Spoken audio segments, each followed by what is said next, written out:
Chapter 1085. No. Seeing the exhausted Klemvox fall under Soren's hands, Naruto suddenly let out a roar full of unwillingness. He had planned everything to force Klemvox to this point, but he did not expect Soren to take the fruits of his labor. After Klemvox died, most of the divine power of death gathered on Soren's body, and then countless souls appeared as if they were worshipping the new king of the dead. A row of data appeared in front of Soren's eyes. King of the dead, Klemvox killed. Extracting target soul power. You've received 18540,000 slaughter EXP. Target has divine power. Extracting target's divine power. You've received 270 divinity points. Divinity leveled up. You've broken through to greater divinity. Target has divine power. Extracting target's divine power. You've received 210 divinity points. A huge amount of divine power emerged. Because Klemvox was the king of the dead, the divine power that escaped after his death was very spread. Although Soren received most of it, a lot of it was scattered to others, among which Vivian and Lillian received the most. It was as if he had broken through some kind of limit. In an instant, Soren's figure floated in the air, and then the material plane trembled slightly, and the eternal slumber that had been broken was restored. At the same time there was a burst of low chanting. A dark kingdom appeared behind Soren, and a majestic shrine was built in it. In the sky, there were shadow angels and otherworldly servants flying around the shrine. 3 huge reincarnation pools were paved with marble, and in the distance there were rolling mountains. As if they had sensed something, countless heroic spirits and angels flew and prayed, and under the command of the otherworldly messenger, they let out joyful voices. Greater divinity. Naruto seemed to have thought of something and his face became abnormally pale. The Shadow Kingdom appeared behind Soren. As if he had broken through some kind of critical point, Soren suddenly transcended the influence of the Avatar crisis on the gods, and his connection with the Kingdom of God seemed to be much closer than before. At least he could easily see the situation inside even if he could not enter the interior of the Kingdom of God. The divine power was unprecedentedly strong, and the impact of the Avatar crisis was resisted by Soren's divine power. While allowing Soren to connect with the Kingdom of God, he also felt a vast power of chaos emerged from the depths of the Sea of Chaos. This was the source of the outbreak of the Avatar crisis, and the source of chaos emerged from here. Seize target's divine power. Your subgrade. Seize U SSS of S U S's. Seize S's S's. You've obtained the fate domain. Seize is you've obtained the ordered domain. Seize the target, eternal slumber, domain. You've obtained the eternal slumber domain. Eternal slumber was reactivated. King of the dead, Klemvox killed. Your divine domain of death has been upgraded. Your death domain has been strengthened. Compatibility, 98%. You possess the divinity of death. You have the slaughtered domain. You have successfully obtained the King of the Dead divinity. An unprecedented amount of divine power surged into Soren's body. Just like when he killed Sirik last time, Soren had an indescribable level of compatibility that allowed him to absorb Klemvox's energy in a frenzy. This energy was so similar to his that the degree of compatibility was quite astonishing. 270 divinity points, 210 godhood points. As a god who had been in charge of the death pantheon for thousands of years, Klemvox had an astonishingly strong amount of divine power. This was something that had never happened before when he killed any god. No god could let Soren absorb so much divine power like Klemvox. And this was under the condition that a lot of divine power was distributed to others. Soren still obtained an astonishing amount of 210 divine power. If it was a complete set of divine power, it should be more than 300 points. A new, eternal slumber, domain was activated. Klemvox only had 2 divine domains which were dead and death. Most of the divine domains of death were gathered on him, so he was the king of the dead. In addition, Klemvox also had the domains of order, protection, fate, travel, and eternal slumber. However, it seemed that the travel domain did not have a high compatibility with Soren. Most of the other domains were integrated by Soren, but the power of the travel domain dissipated and was obtained by others. This was inevitable. No god was completely the same as others. Even gods with the same divine domain would have many differences in details. Great divinity. After killing Klemvox, Soren's power was unprecedentedly strong. Although he had not fully integrated yet, he had completely suppressed Naruto. Clear out all the undead nearby. Soren still maintained the Avatar status. Killing Clemvox gave him more than 18 million slaughter EXP. Even if he had consumed a lot of it, it was enough to maintain the Avatar status for a long time. A portal opened. Diamond golems appeared at the edge of the battlefield. At the same time, two huge magic constructs also appeared on the battlefield. Pursue the victory. It was better to pursue the enemy with courage than to follow the example of a tyrant. It was impossible for Sauron to let Nero go. This was the best chance. If Nero escaped, the multiverse was so big. What if Nero took back the original world? Soren, Princess Royal, Vivian and Lillian. Even the god of suffering, Ilmater, who was watching from the side, had faintly surrounded Naruto. Because just now, Soren sent a message to Ilmater, Naruto must pay for his evil deeds. Since the outbreak of the undead calamity, countless mortals have died because of his ambition. The eternal slumber will continue to exist. After I take over the divine domain of death, the undead calamity will end immediately. The river Styx will once again operate according to the ancient covenant. All of this should end. Whether it's us or the world, we have paid a huge price for this. We can't let Naruto escape. The god of suffering was an absolutely good god. And such a righteous god was undoubtedly convinced by Soren. Clemvox had completely fallen. All of this had to end because too many people had died. It had to be said. Sometimes the good gods were really easy to make use of. Because when justice needed them, you only needed a little reason to persuade them to act. The premise was that they did not act against you. Chapter 1086. The Shadow God's kingdom appeared behind Soren. Because his speed of improvement was too fast, and his foundation was not as strong as the God of Lights, the scene behind Soren was only limited to the central temple, unlike the God of Light's seven-floored mountain paradise. But this also meant that his power was far beyond the other great gods. Soren had killed too many gods along the way, and most of them were related to death. This made Soren's accumulation of power in this area very large. Basically, the power of the three gods of death, except for Vivian and Lillian, had all gathered on Soren. At the same time, there were also powers from other gods.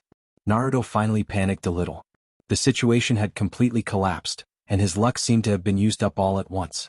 After Soren snatched Clemvox's head, the god of suffering was also easily convinced. 1 against 4. There was almost no chance of winning. But just as Soren was about to make his move, a small accident happened. With the appearance of the light of divinity, the gods who were watching suddenly seemed to be ready to fight. Naruto. A beautiful woman with long black hair appeared at the edge of the battlefield and looked at Soren thoughtfully. Then she said, "You should pay for everything you've done." Lady of the Night, Shar. With the light of divinity, another god also appeared at the edge of the battlefield. The veiled Lady of Misfortune suddenly appeared and smiled at Soren. Then she said, "The ancient covenant of the gods cannot be betrayed. You should be judged by the gods." Golden lights appeared one after another. Just as Soren had the absolute advantage, the gods who were watching in the dark all appeared in their avatars, as if they could not wait to beat him up. What's going on? Brother. Why did they all suddenly appear? These gods were all in their avatars. They were afraid that Soren would misunderstand, and they were also afraid of Soren's power. Therefore none of them came in their true forms. Soren quietly put some distance between them and said telepathically, "They're all here to pick peaches. Be careful. This group of bitches." How could Soren not guess Madame's intentions when she suddenly appeared that night? Naruto was different from Clemvox. His priesthoods were death, darkness, murder, and the underground world. Didn't he look familiar? That was right. Some of these priesthoods were compatible with the Lady of Night, and after she appeared, some vague figures appeared immediately. These were some gods of the evil camp spying on them. Are we just going to let them steal the fruits of our victory? Lillian seemed a little angry. Soren shook his head to appease her, then frowned and said, "It's not the time to fall out with them. Let's get rid of Naruto first and see who can get more priesthoods." Naruto's power was a little more mixed. He controlled the domains of darkness, murder, death, the underground world, and so on. At the same time, he also had the power of evil and arcane, which was very attractive to many gods. To put it bluntly, they came to see the situation and wanted to get some benefits back. Do it. Seeing that the situation was getting worse, Soren immediately took the lead. As soon as he took action, the other gods also immediately took action, especially the Lady of Night, Shar. The avatar she sent seemed to be very powerful, and even had power that was not weaker than Vivian and Lillian. The light of arcane magic appeared. Just as the Lady of Night took action, the avatars of the Goddess of Magic and the Lady of Silver Moon suddenly appeared. Originally they did not have any thoughts, but if the Lady of Night appeared, it would be completely different. But the moment the Goddess of Magic took action, a strange figure suddenly appeared behind her. Be careful. The Lady of Silver Moon let out a cry of alarm, but it was a little too late. The other party had a very strong arcane power. The Queen of Spiders, Lolth? It was a god with a very beautiful appearance. If it were not for the lower half of her body being a big spider, she would have been a stunning beauty. This was not the Queen of Spiders' original body, but it was also an existence similar to Soren's demon avatar. The Queen of Spiders had a core avatar, which was the spider elf form seen in front of them. She was the battle avatar of the Queen of Spiders and had about 70% of the strength of the original body. Most of the people present were the avatars of gods. The Goddess of Magic was in great danger when she was attacked. What was worse was that the Lady of Night suddenly showed a smirk on her face. She suddenly gave up on Naruto and rushed to the avatar of the Lady of Silver Moon. What are these bitches trying to do? Soren was a little confused for a moment, but this did not prevent him from taking Naruto's head. The Goddess of Misfortune seemed to really want Naruto to die. She assisted Soren to attack Naruto from the side. Facing the siege of the gods, Naruto had no chance at all. He was only able to withstand 3 rounds of attacks before he was seriously injured by Soren. But what Soren did not expect was that at the moment when Naruto was seriously injured and dying, a woman about 10 feet tall suddenly appeared behind Naruto. She was dressed in a loose black robe and wore a black feather mask on her face. Dense black feathers flowed from her face into the depths of her hood. Then she waved a strange circular blade and stabbed Naruto from behind. This weapon seemed to contain some kind of terrible power. In an instant, it destroyed Naruto's body. Then countless rays of divine light exploded. Some of the power that represented death rushed to Soren, while a considerable amount of divine power was integrated into her body. Nightsinger. Damn it. Soren's face changed slightly, and he instantly put some distance between them. The Lady of the Night had 2 different forms. One was a Nightsinger, and the other was a Dark Dancer. The one who appeared just now was the Dark Dancer, and the one who attacked was the Nightsinger. She was the most terrible assassin and rogue in the multiverse. Her strength was much more dangerous than Soren's. Just as she attacked Naruto, an evil black power began to devour Naruto's divinity. It took away the power that represented darkness, murder, crafty approach, and subterranean world. This ancient goddess had a lot of divine titles, including but not limited to the Underdark, Night, Hatred, Loss, Oblivion, Sleep, Nightmares, Illusions, Lies, Deception, Unrevealed Secrets, Hidden Places, Betrayal, Sinister, Temptation, Rogues, Theft, Murder, and Winter. A strange dark light appeared. At the moment when Naruto fell, a hazy kingdom appeared behind the Lady of the Night. Great divinity. Soren thought about his own situation and immediately thought that the Lady of the Night might have broken through to the Great Divinity. This goddess had a secret divine title, so even if she had entered the Great Divinity, her divine kingdom, Shadow Realm, was still hazy. As if satisfied with the result of this battle, the Lady of the Night could not help but let out a chuckle. She then looked at Soren playfully and quickly disappeared. She must have been plotting for a long time. The Lady of the Night could grasp the timing so well. Soren was absolutely sure that the Lady of the Night had been plotting against Naruto for a long time. Even in her calculations, Soren could be used by her because it was difficult for her to absorb Clemvox's power, but there were too many things she could take from Naruto. Not far away, the avatars of the Goddess of Magic and the Lady of the Silver Moon were in danger. After seeing that the Lady of the Night had advanced to the Great Divinity and the appearance of the Nightsinger, the Goddess of Magic immediately cast a pleading look to Soren. However, Soren had fused with too much divine power of death and did not have the intention to fight with the Lady of the Night and the Queen of Spiders at the moment. In this case, the Goddess of Magic could only grit her teeth and quickly disperse her avatar with the Lady of the Silver Moon. No matter what, it was better to waste divine power than to have her avatar killed by the Lady of the Night. The current situation was not good for them. Let's go. The power of death in Naruto's body was fused with by Soren. Because too much power had just been obtained, Soren felt that his divine power was a little out of control.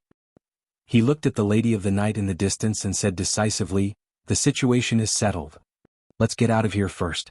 At the moment of Naruto's death, Although Soren did not get the last head, he also gained a lot of divine power. The Lady of the Night took some of it.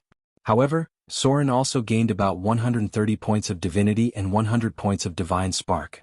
Now that this power was a little beyond what he could bear, Soren had to find a way to fuse with the power of death.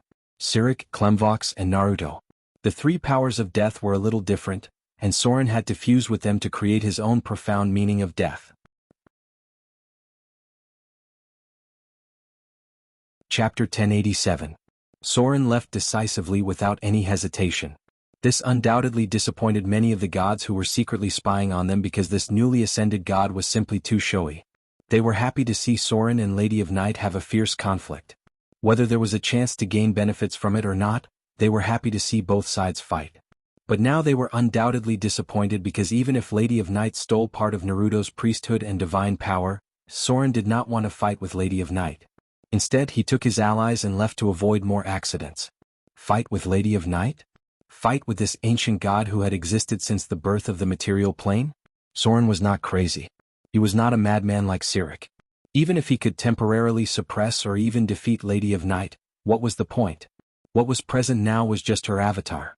If he couldn't kill Lady of Night in one blow, he didn't know how much revenge the city of Mordor would suffer in the future.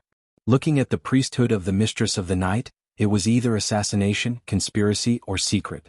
Offending such a powerful and terrible enemy was an extremely passive thing for a new god like Soren who did not have a strong foundation. If Soren had been a god for hundreds of years, he would never retreat in today's situation. But Soren hadn't been a god for so long, and even the church had just been established. In this case, directly fighting with Lady of Night was tantamount to taking the old path of Sirik. God knew how many gods were waiting for Soren to reveal a flaw. As a new god, Soren had always avoided making enemies that were too powerful. In the presence of the Queen of Spiders and Lady of Night, he didn't want to fight with the enemy because he knew that sooner or later there would be a battle between Lady of Night and Lady of Silvermoon. First, he would fuse with the Death Priesthood. After he had officially advanced, he would have plenty of opportunities to make a move. The Lady of the Night and the Queen of Spiders had obviously joined forces, and this was probably because of Soren. As long as the Goddess of Magic was still alive, the Lady of the Night needed an ally, and the Queen of Spiders needed a powerful ally to deal with the Elven Pantheon. When Soren fully grasped the death divinity, he would be able to find an opportunity to take it back. Moreover, the Lady of the Night was also a person who acted on her own accord. Soren wasn't sure when the other party started to target Naruto. Maybe the attack on Mordor City some time ago was part of her plan. Such a dangerous opponent must have other trump cards. Sauron was now in a very bad situation. There were many gods who had their own ideas about how to quickly advance from a new god to a greater divine power. It could even be said that the current Soren was at his weakest, and it was also the time when they were most likely to kill Soren. Otherwise, when the Avatar crisis was over, there would be no gods who could threaten him. Even the God of Light would not be able to defeat Soren when he returned to his divine kingdom. Soren's departure was too decisive. Some gods who were secretly peeping to gain benefits were caught off guard and were instantly targeted by the Queen of Spiders and Lady of the Night. What a cunning little guy. The incarnation of the Queen of Spiders was a huge and beautiful spider elf. She looked at Soren's disappearing figure, licked her lips and said, "Unfortunately, he is a very dangerous prey." She had been secretly watching Soren. The Queen of Spiders regretted not paying attention to Soren at the beginning, so that when she noticed that Soren was different, it was difficult to have a chance to kill him. The city of Mordor was almost impenetrable. Even if Lady of the Night planned to instigate an attack on the city of Mordor, they did not find any opportunity because the demons failed too quickly. The Queen of Spiders was a very vengeful god. She had always known that Soren had secretly taken in a group of drows who had betrayed her, and Soren would never have thought that there was an underground passage connected to the Underdark near the island of Mordor. If they had not resisted the attack of the demons at that time, the drows would have attacked here in an instant. Maybe it's just another Sirik. Lady of the Night's eyes had a trace of pride and malice. Her clergy had a certain conflict with Soren's, but even she did not have absolute confidence to deal with Soren. Even if she had some backup plans now that Soren had retreated, she could not stop him. The result is good.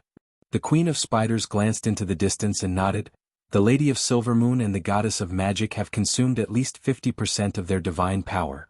Lady of the Night chuckled and disappeared, and the Queen of Spiders also quickly dissipated. It was time for them to go back and share the loot. At the same time, just as Soren teleported back to Mordor, the incarnation of the goddess of agriculture also arrived. You are very decisive. The figure of the goddess of agriculture appeared in the temple and smiled. It is not a wise decision to fight Lady of the Night at this time.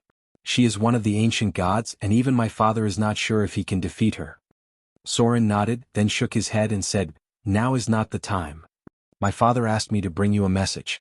The goddess of agriculture was a little confused, but she still remembered the business and whispered, Naruto used the benefits of the sticks in exchange for the support of the demons. The demons have never done anything without benefits. I am afraid that the situation in the underworld is very bad now. After you have merged with the power of death, it is best to recover the underworld as soon as possible. Soren immediately nodded and said seriously, Within 3 days I will start to act. Another important reason why she did not want to fight with other gods was that Soren had to recover the underworld as soon as possible. As long as the underworld was stable, the multiverse would not be too chaotic. Well, the goddess of agriculture seemed to sense something and whispered, Then I will leave first. You seem to have a guest.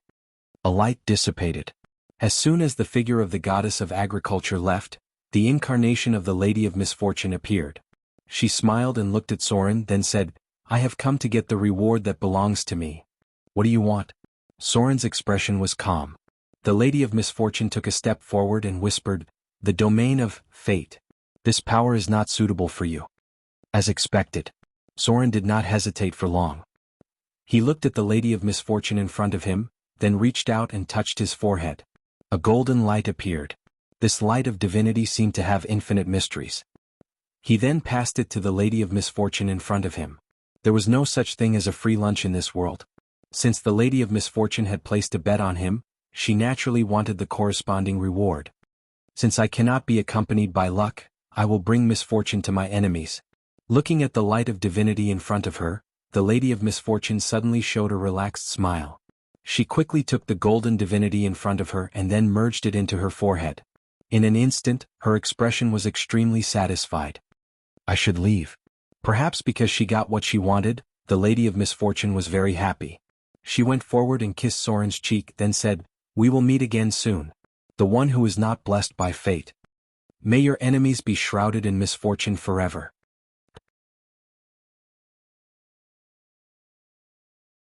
Chapter 1088. Soren did not absorb the fate domain. Therefore, when he gave this domain to the Lady of Misfortune, Soren only lost 25 divinity points, and did not lose the more important divinity points. If a god wanted to give a merged domain and domain, then he would lose not only divinity but also divinity. The several subordinate gods cultivated by the god of light all shared the divinity from themselves. Therefore, under normal circumstances, very few gods would use this method to cultivate their subordinate gods. The Storm Lord cultivated the god of Lich in this way, trying to create a divine servant that could be oppressed. But later the betrayal of the god of Lich told the gods that this method would not work. For Soren, losing a little in exchange for more support from the Lady of Misfortune was worth it. Although she was not as loved as the goddess of luck, Soren was still an evil god after all. As long as there was a common interest, it was enough. I should go back. The figure of Princess Royal appeared outside the temple. Although Soren gained the most power in this battle, after all he killed 3 gods in one breath. Even if Sirik was a lesser divine, his divinity was close to a great divine.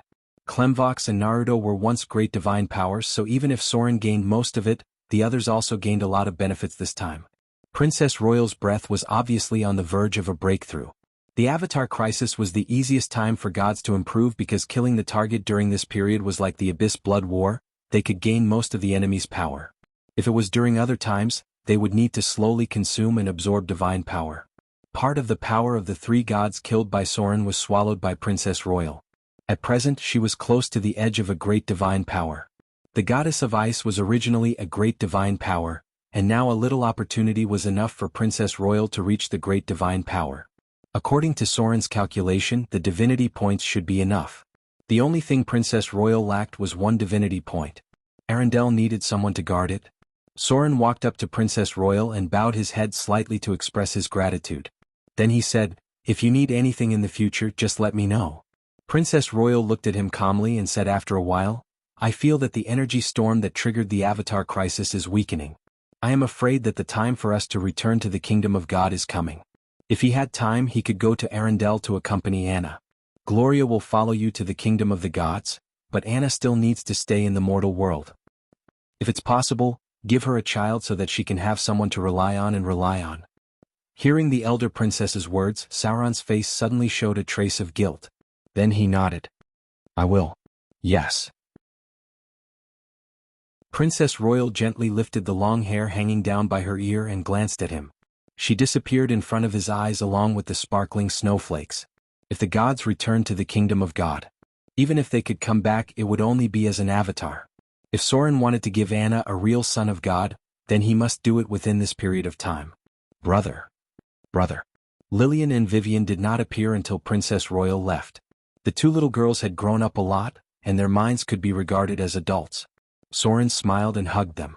Then he put his forehead against theirs and said with a smile, It seems that you are close to becoming a great divine power. That's good. But you haven't fully integrated with this power, so you'd better rest for a while. At the same time, I have a very important thing for you to do. Lillian and Vivian were eager to try and asked in a crisp voice, What's the matter? Sauron looked at them seriously and said, Move the kingdom of God. This may be very difficult for a new god, but you have to try to solve this problem by yourself. I need you to move the kingdom of God to a position close to the underworld. It's best to be close to the mainstream of the river Styx. Now that he had taken the position of god of death, everything should start to be arranged in the future. The situation in the abyss was still unclear.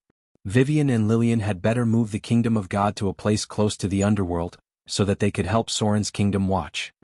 Leave it to us. The two little girls seemed very confident. The growth of gods was very fast.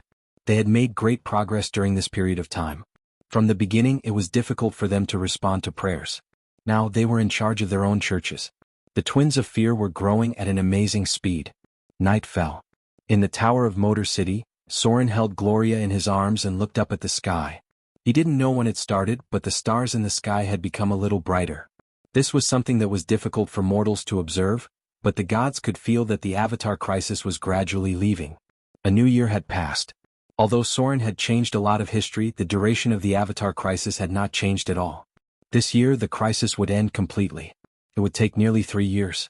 The energy storm from the depths of the Sea of Chaos finally began to subside. Sauron held Gloria in his arms and stroked her smooth skin with his fingers, as if in deep thought. Suddenly he said, Are you afraid of death? Gloria raised her head in confusion, then kissed Sauron and said, As long as you are by my side, I am not afraid of death. And aren't you the Lord of Death? My love. To be with death is to be with you. Sauron held Gloria tightly in his arms and then said in a deep voice, Have you ever thought about taking over the priesthood of magic?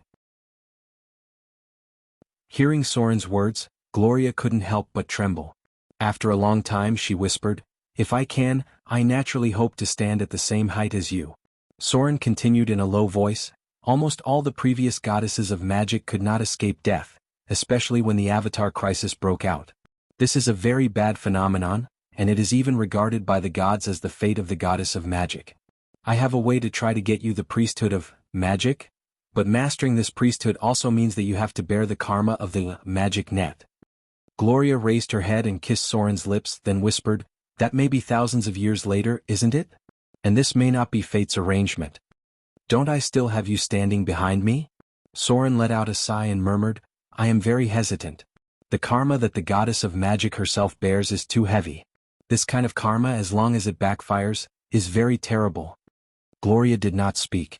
She just hugged Sauron tightly and whispered, Your choice is my choice.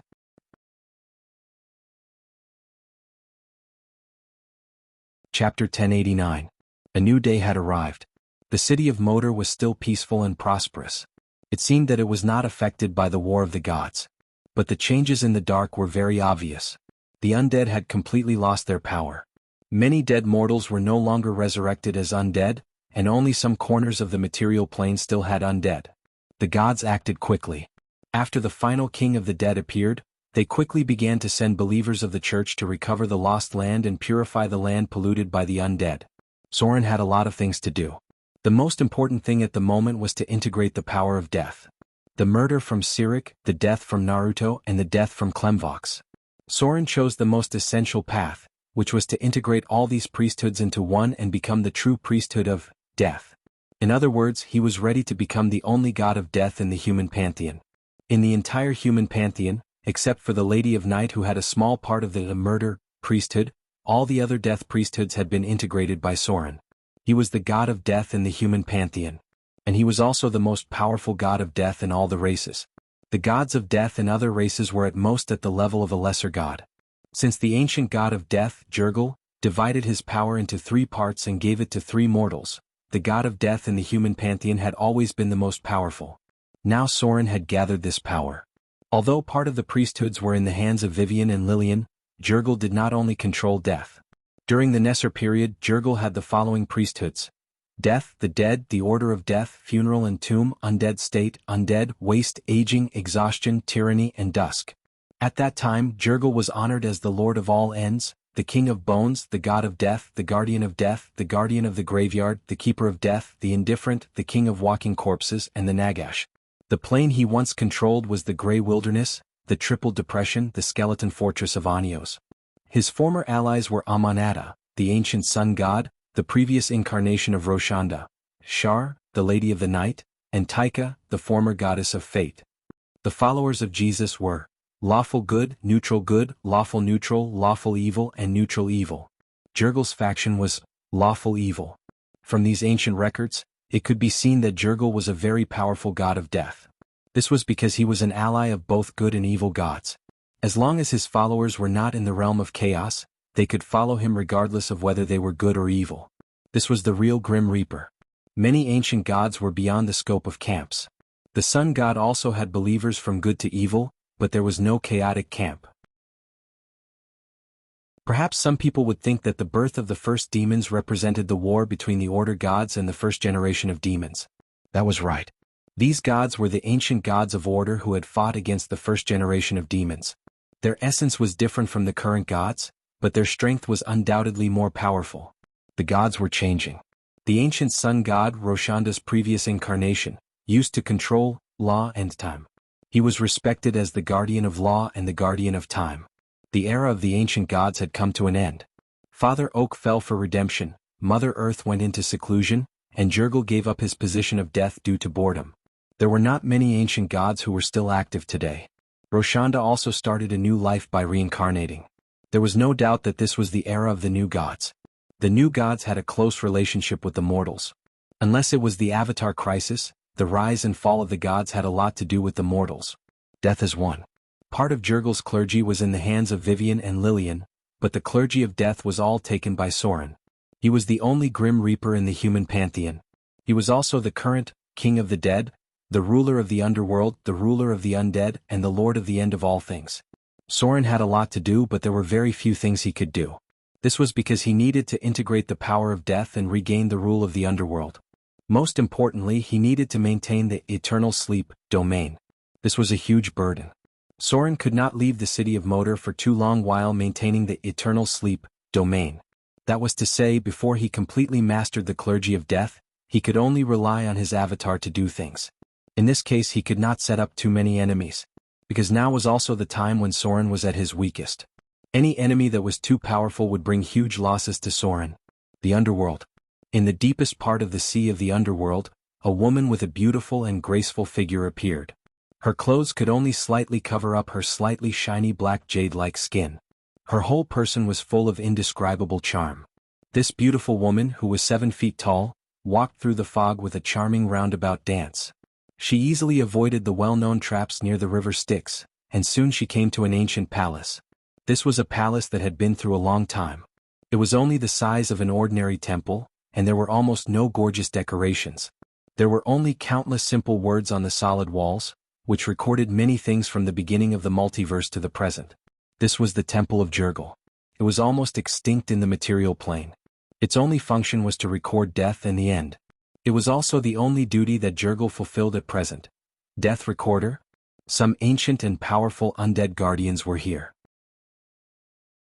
Many of them acted as scrolls to record history. These powerful and ancient existences hardly participated in any battles. Their mission was to record death, and their final duty was to record the destruction of the multiverse. because Jianghu firmly believed that the multiverse would usher in the end of death from the beginning. Although this process would be extremely long, this was his mission. Jianghu's mission was to record the final destruction of the multiverse. This may take hundreds of millions of years, billions of years, or even tens of billions of years. If there was no accident, then the natural destruction of the multiverse would take an extremely long time. Our agreement is complete. The Lady of Night looked at the temple in front of her with interest, then said to the ancient god of death in front of the desk, "The new king of the dead has been born. I have also taken my share of the reward." I have to say, that's a really cautious little guy. You have a good eye this time. It seems that he can sit in this position for much longer than the previous ones. Jianghu looked up with an expressionless face and said, "I know." Jianghu did not care about the process of things. He only cared about the results. The results now looked good. Naruto was dead, Sirik had fallen, and although it was a pity for Clemvox, the new king of the dead had been born. This ancient god of death was only loyal to the position of king of the dead. Therefore, if the incumbent could not perform his duty properly, he would secretly overthrow him. Jianghu barely maintained a cooperative relationship with the previous death god, Mirko. Jianghu had a relatively harmonious relationship with the previous death god, Kalemver. Sirik, on the other hand, was treated with disdain. But even so, when Clemvox could not perform his duty properly, he still gave up his support to Clemvox. This was a ruthless ancient god of death. The Lady of Night was very curious about the temple, but she also knew that even if he gave up his position of god of death, Jianghu was still a terrible enemy. She wisely completed the agreement and left. Even if there were many secrets that she was very curious about, the Lady of Night wisely chose not to explore. As the Lady of Night left, Jianghu turned his attention back to the parchment in his hand. As the oldest god of death, he had lost all his hobbies and feelings for everything in the world. He was also tired of the authority of the gods. 1 year and 1,000 years to him made no difference. Everything was just a written record to him. He only had one mission: to maintain the order of death until the end of the multiverse. P.S. Readers who have monthly tickets can vote. Mwah.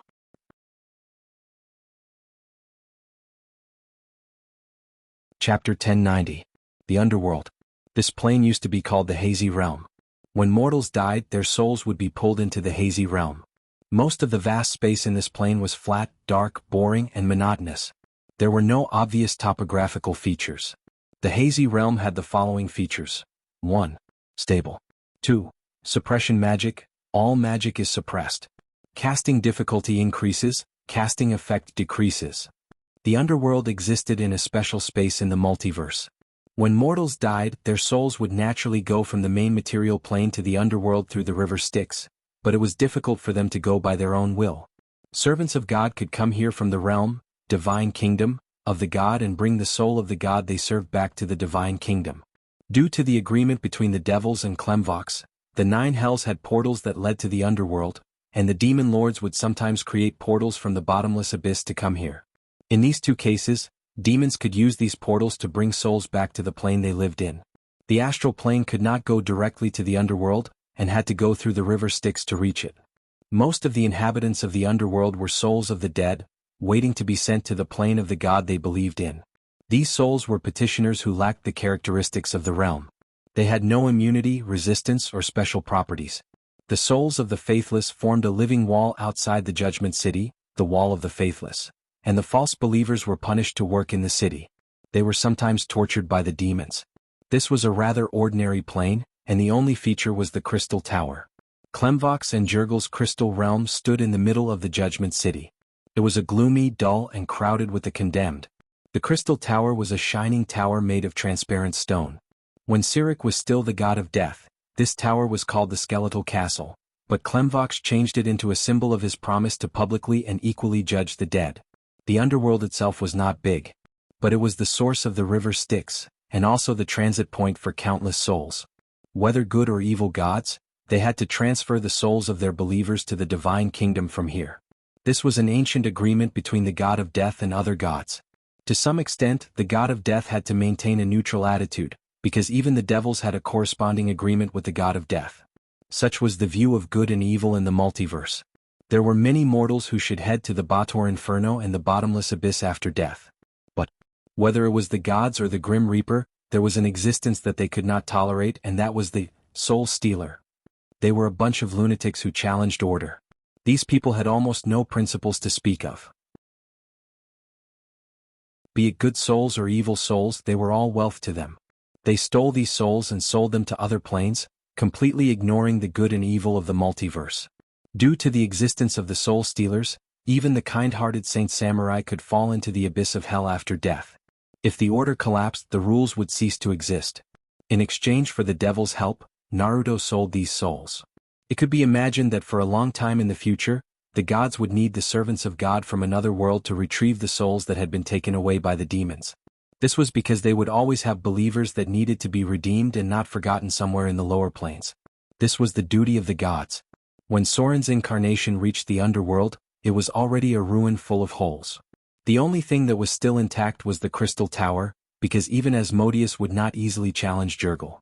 Countless souls had been taken away by the demons, and Naruto used these souls as bargaining chips in exchange for the support of the demons. When Naruto died, most of the servants of death that served him had already fallen. These were all one with the gods. The entire underworld seemed empty, with only a few ownerless souls floating around. This time, the death pantheon was almost completely rebuilt. The underworld had undergone a huge reshuffle, and the demons were the biggest winners. The city of judgment was almost empty, but there were still countless souls floating in the river Styx. The Grim Reaper's duty was to maintain order. As the king of the dead, Soren did not need to judge all the souls. Only some of the more important souls were worth handing over.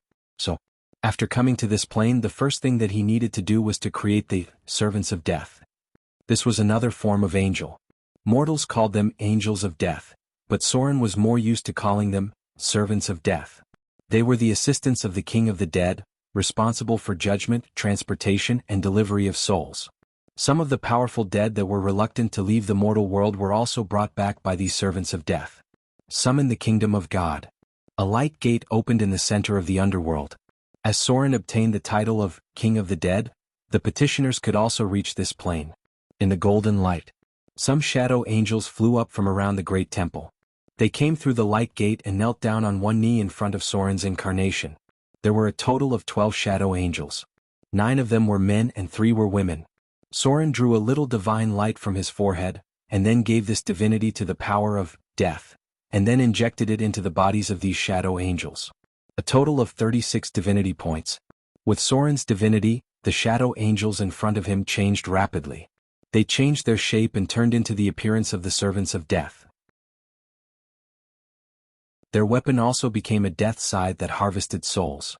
These angels were promoted to otherworld servants, and they would help Soren restore the operation of the underworld. I am the king of the dead, the lord of the end of all things. Soren's majestic voice echoed in the underworld. He pointed his finger to the wisest of the otherworld servants and said in a deep voice, I give thee the domain of truth. Thou shalt judge the sins of mortals on my behalf. Words were law. The invisible divine power formed the power of the law.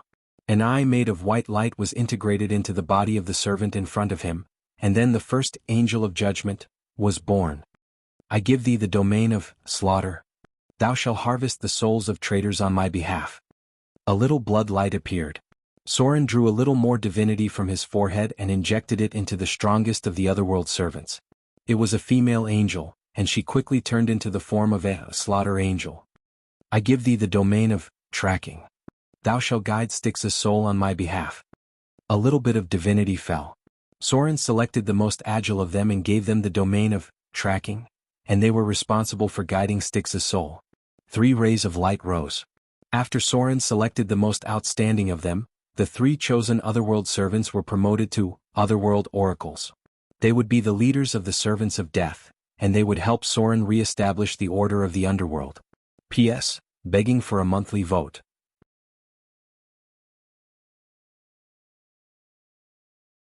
Chapter 1091. The entire underworld was in ruins. After the demons' raid, the entire place was in ruins. Soren had to start everything from scratch. Fortunately, even though he had just taken over the role of a god, the memories of his past life had given him some understanding of death. Even without Jurgel's guidance, Soren could quickly build the system of the underworld. As for what the previous system was, it didn't matter. Soren already had his own ideas to complete the structure of the underworld. After Soren's arrival, the initial framework was quickly completed. The three foreign gods summoned the heroic spirits from the kingdom of shadows and turned them into the servants of death. They were the guardians of the order of the underworld and had a trace of the power of death. Their strength was roughly equivalent to that of a legendary demon. They were responsible for maintaining the daily operations of the river Styx and the City of Judgment. Soren's advantage was that he already had the foundation of the kingdom of shadows. The foundation that he had accumulated in the past finally came in handy today. He quickly completed the three most important parts of the underworld: receiving the souls, eliminating the rebellion, and judging the sins. The killing angel was the most powerful of the three. She turned groups of heroic spirits into the servants of death. Then Soren gave them a trace of divine power and they began to eliminate the wandering souls, demons, and demons that might still exist in the underworld. These servants of death were transformed from the brave and powerful heroic spirits. They had the power to harvest lives. They were even strengthened in the underworld and were able to fight against high-level legendary enemies. In the darkness, many eyes were watching everything that happened in the underworld. Many gods were waiting to see how Soren would restore the underworld. However, Soren did better than they expected. Even Jianghu himself was surprised. In the past, all the gods of death needed his help to manage the underworld. However, Soren didn't seem to need this at all. He alone completed the reconstruction of the underworld. Groups of heroic spirits passed through the portal. The servants of death had a special power. This power was given by the river Styx.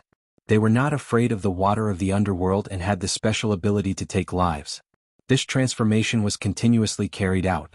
It only needed a little divine power from Soren's incarnation to guide it. Soon there were thousands of years of servants of the god of death. However, they obeyed orders like an army. A portion of them began to clean up the City of Judgment, and at the same time they patrolled like an army. The other group advanced along the main stream of the Nether River. After wiping out some wandering devils along the way, they encountered a small group of powerful soul stealers. These soul stealers had tried to provoke the death god's servants, but the price they had to pay was death. The power of the underworld was extremely strong. After Soren had converted nearly 5,000 servants of the god of death, he finally felt that the divine power he had accumulated in the underworld was almost depleted. The death divine system's foundation was simply too astonishing. Soren could not help but look at the high walls of the Judgment City when he saw that there were still some heroic spirits that had yet to be converted. Wall of the Faithless. He thought about it and gave up this bold idea. This wall was built by the gods. Although it was not used as often as in the past, extracting its power would destroy it. This was something that many gods opposed. Deep in the Netherworld Sea, Jianghu had been observing all this for a long time before he muttered to himself, "It seems that this one doesn't need my help." After saying that, he picked up the ancient scroll again. The army of the servants of the god of death advanced quickly. They fought all the way from the main stream of the Nether River to the Sea of the Underworld, and then followed the main stream to clean up the enemies in the tributaries, killing the soul stealers who could not escape in time. After that, the Angel of Judgment led a group of servants of the god of death and began to lead the souls to the Judgment City. Soren had the power of lie and deceit. At the same time, he was the king of the dead. All the sins committed by people had nowhere to hide in front of him. The Angel of Judgment was endowed with the power of truth. His existence was like a judge deciding where most of the souls would go. There was a unique space inside the Judgment City. There was a huge portal where many souls would wait. Some would go to the kingdom of God and some would go to the abyss of hell. Most of the souls of the believers would enter the Nether River after a simple trial. They would flow along the Nether River to the depths of the Source Sea, where the souls were born and where they belonged. There was no reincarnation in this world. The duties of the death divine system did not include arranging the reincarnation of souls. They were only responsible for sending the souls to where they should go. There was a past life in this world, but there was not necessarily an afterlife. When the souls reached the Source Sea, they would be merged and then a new soul would gradually be born. If the mortals wanted to live longer after death, they would either go to the kingdom of God or be reincarnated in other planes. But these were not easy.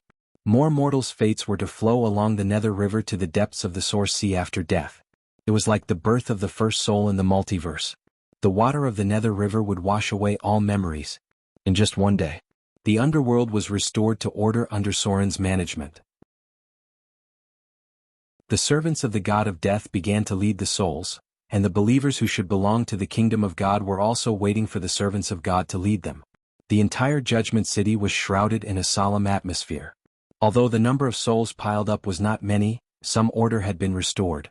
The underworld was not a kingdom of God. It was a special plane, and the kingdom of the death divine system was based on the underworld. Soren did not have the idea of transforming the kingdom of God because the underworld itself was an extension of his kingdom of God. His believers could go back and forth from the underworld. For all the gods, the god of death was a very heavy job. Some gods of death would even slack off, or even do things according to their own wishes. But Soren would not do that. He just reshaped the underworld according to his own order, and then used a set of more efficient methods to manage it. At present he had only completed the basic framework, but in the future he would have enough time to complete all of it. The devils have plundered a lot of souls. Soren stood at the top of the crystal tower and looked down at the underworld. Everything here was on the right track, at least the Nether River had been restored.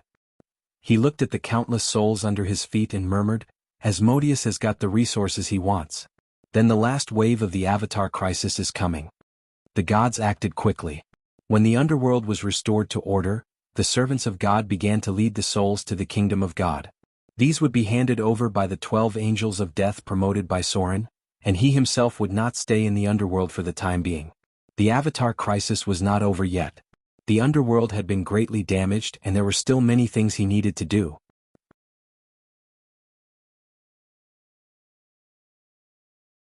Chapter 1092. The devils were very smart. As soon as the battle with the Death Lord came to an end, they quickly retreated after raiding the underworld for the last time. The remaining devils were actually the ones who didn't get enough benefits before but still wanted to see if there was a chance. These people were all strangled by Sauron's servants of death, and almost all of them were killed. The underworld was a special area in the lower planes. The approximate level was the material plane, the shadow plane, the spirit world, the underworld, the grey wilderness, the Shuraba, the Bator Inferno, and the bottomless abyss. As for the bottom of the abyss, it was the Sea of Chaos. The main stream of the river Styx was quickly taken back by Soren's servants of death. However, the river Styx ran through the multiverse, and there were still many places that needed to be patrolled by the Death God system. And in the afternoon of the same day, Soren's territory welcomed a group of special visitors. These people were the devils of the lower planes. The Death God system had always been in a relatively neutral state. Soren's visitors were a group of Ugros from the Scorching Inferno. This was a race of devils. They were specifically divided into Kanoros, Mizeros, Maleros, Nikaros, Honoros, High-Grade Eros, and Commander Nikaros. The leader of this group of visitors was Commander Nikaros. A Yugoloth of this level was basically equivalent to a demon overlord, and they often controlled a large area of territory. The devils sent a messenger and brought rich gifts, including various rare metals, high-grade soul crystals, materials from the astral plane, and destructive materials from the edge of the plane. The Great Death Lord. Commander Nikaros respectfully knelt down in front of Soren to express his respect. Then he said, I am Commander Nikaros Kanoros. I represent the other Ugros to visit the Great Death Lord. At the same time, we hope to continue to serve you. According to the oldest contract, it could be traced back to when the underworld was just growing. The Ugros were the helpers of the Death God system. Their range of activity was limited to the lower planes. These demons had another title, Ferrymen of the Styx. They traveled back and forth between the bottomless abyss, the Bator Inferno, the Grey Wilderness, the Scorching Inferno, and so on. They relied on the river Styx for trade, and at the same time, they undertook the business of helping other creatures cross the river Styx for a fee. As the greediest and most selfish creatures in the outer planes, the Yugolos had an absolute ruling position in the Scorching Inferno. Ugros usually served as mercenaries for demons, devils, or powerful beings from other planes. Among them, the most special one was the Duin Mo, also known as the Ferryman of the Nether River. This was a special advanced profession. Often, a ferryman of the Nether River who had worked for a long time would eventually become a half-undead. To the inner circle of the Ugros, the Styx River ferryman was a very important plane. It allowed them to travel to the lower planes easily, and at the same time find ways to obtain more benefits. Soren had become the Lord of Death. Correspondingly, the new ferryman of the Styx River also needed to be recognized by him. On the throne above the palace, Soren looked down at the Ugros in front of him. Although they were a group of demons, they could be used as long as they had value. Although the Ugros were only ferrymen of the river Styx, they also assisted the Death God servants to protect the interests of the river Styx. They were like mercenaries, and when necessary, they would listen to the arrangements of the Death God. Of course, the premise was that there were benefits to be gained. Soren's contemplation made the Yugros feel a little uneasy. But then Soren's voice sounded and he slowly said, "Everything will still be carried out according to the ancient contract. However, the waters that you can move and need to be redivided, and some of the tributaries of the river Styx have been stolen by demons and devils. If you want to continue in your current position, then you have to prove your value." There were not enough death god servants. He could not manage the rivers outside the underworld, but since these Yugros wanted benefits, then they had to pay something. Let them deal with the demons and devils first. Hearing Soren's words, the Yugros commander hesitated, but then nodded and said, "Okay. The army of the Scorched Inferno will soon help you regain control of these rivers." Although the Scorched Inferno was not as good as the Bator Inferno, it was still a battle between the underworld and the underworld. However, it was a combat system of the lower planes after all, and the Yugolos were the most numerous and powerful among them.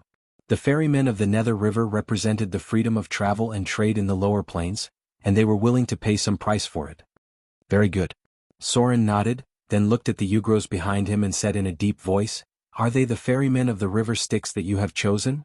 The Yugros commander respectfully said, "Yes. The great lord of death." Dkinmo was a special kind of demon. To a certain extent, their demonic form had been changed. The water of the river Styx was dangerous even for gods. Directly touching it would hurt the soul, and only the death god servants could easily remove it. But even the death god servants could not touch too much of it. Perhaps only Soren could swim a few times in the river Styx. The demons could not resist the corrosion of the river Styx. This corrosion was targeted at life, but the most special kind of demons, the Dkinmo, could touch the river Styx. Although they could not touch it for too long, it was still much better than other creatures. All the ferrymen of the river Styx had a number. The Dkinmo would only be responsible for their own area and would not easily step into the territory of others. So if some realms could not be reached directly, the creatures of the underworld might have to deal with 2 ferrymen of the river Styx. Any Dkinmo was Soren's servant. They were directly responsible to Soren, but according to the contract, the death god rarely mobilized them because their task was on the river Styx. "Let them come up." Soren waved his hand, and then many Yugolos stood in front of the hall in panic. Soren looked down at these demons, and then a little divine light appeared and turned into countless light spots that fell on these demons. Their life forms quickly changed. The characteristics of the Yugolos gradually faded, and a new aura of death appeared on them. This gave them the ability to fear aura, and at the same time they could cast transformation spells at will, gain the ability to control corpses, and use precise teleportation spells. Rows of Yugolos knelt in front of Soren. From today onwards, they were the new ferrymen of the river Styx. The river that was directly connected to the river Styx did not need Yugolos, and this area was under the responsibility of the death god servants. The range of activity of the Yugolos included the Grey Waste, the Scorched Hell, the Azura Field, the Bator Inferno, and the Bottomless Abyss. Under normal circumstances, Yugolos rarely set foot in places outside of these areas. They had been the vassals of the death god servants since the river Styx became stronger.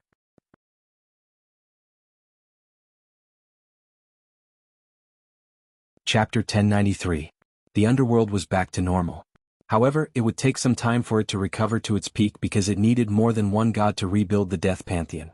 Soren also needed to cultivate some weak gods in the future. However, after walking around the underworld, he also had some ideas in his mind. After his avatar returned to Motor, Soren immediately began to act. He soon found Lululu. After such a long time, the little cat girl had grown up a lot. When Soren arrived, she was practicing her new ability. Because of the divinity,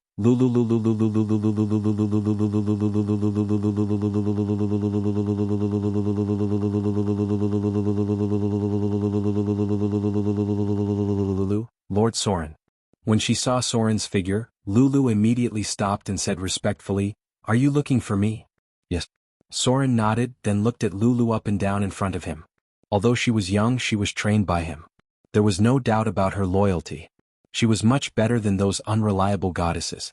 Thinking of this, Soren couldn't help but smile and said, "Are you willing to serve me?" It was as if he was worried that she didn't quite understand.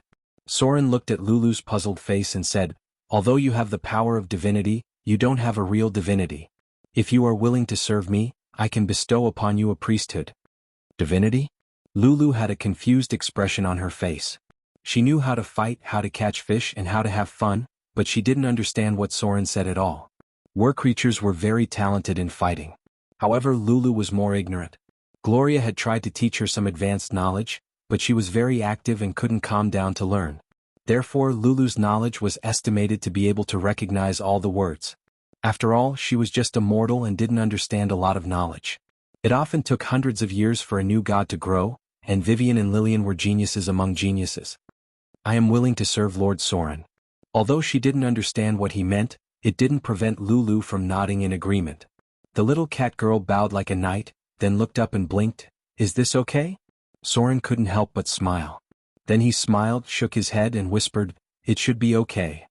You have the divine power from the goddess of cats and dance. This goddess was originally a member of the gods, and she was related to death for some reason. I'll try to give you a clergy first.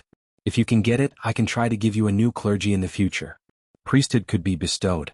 And as the Lord of Death, Soren didn't need to give Lulu's divinity, he could create some divinities. Because he was the master of death. In other words, Soren's death clergy itself contained countless clergy extensions. Follow me to the temple. Soren turned and left and Lulu followed him. The two came to the inner part of the temple, and Soren's figure appeared in golden light. He looked down at Lulu like a great ruler, and then pressed his hand on her forehead. In the name of the Lord of Death, Soren. Sauron's voice carried some kind of powerful power of law. When the name of the true God sounded, countless golden lights appeared, and then he said in a deep voice, I grant thee the position of Guide of the Underworld, and Guide of the Underworld. I give thee the domain of tracking. I give thee the power to dispel the undead. The invisible power of law formed a mysterious seal, and in an instant the remaining divinity from the goddess of cats and dance was activated, and then the divinity of divinity was integrated into it. The Underworld Guide. Under Soren's power, Lulu's divine presence quickly appeared. Then, when a new divinity was born, the presence of a weak divine power appeared, and Lulu quickly became a true god. Underworld Guide, weak divine power. Soren gave Lulu the domain of tracking, and at the same time gave her the power to dispel the undead.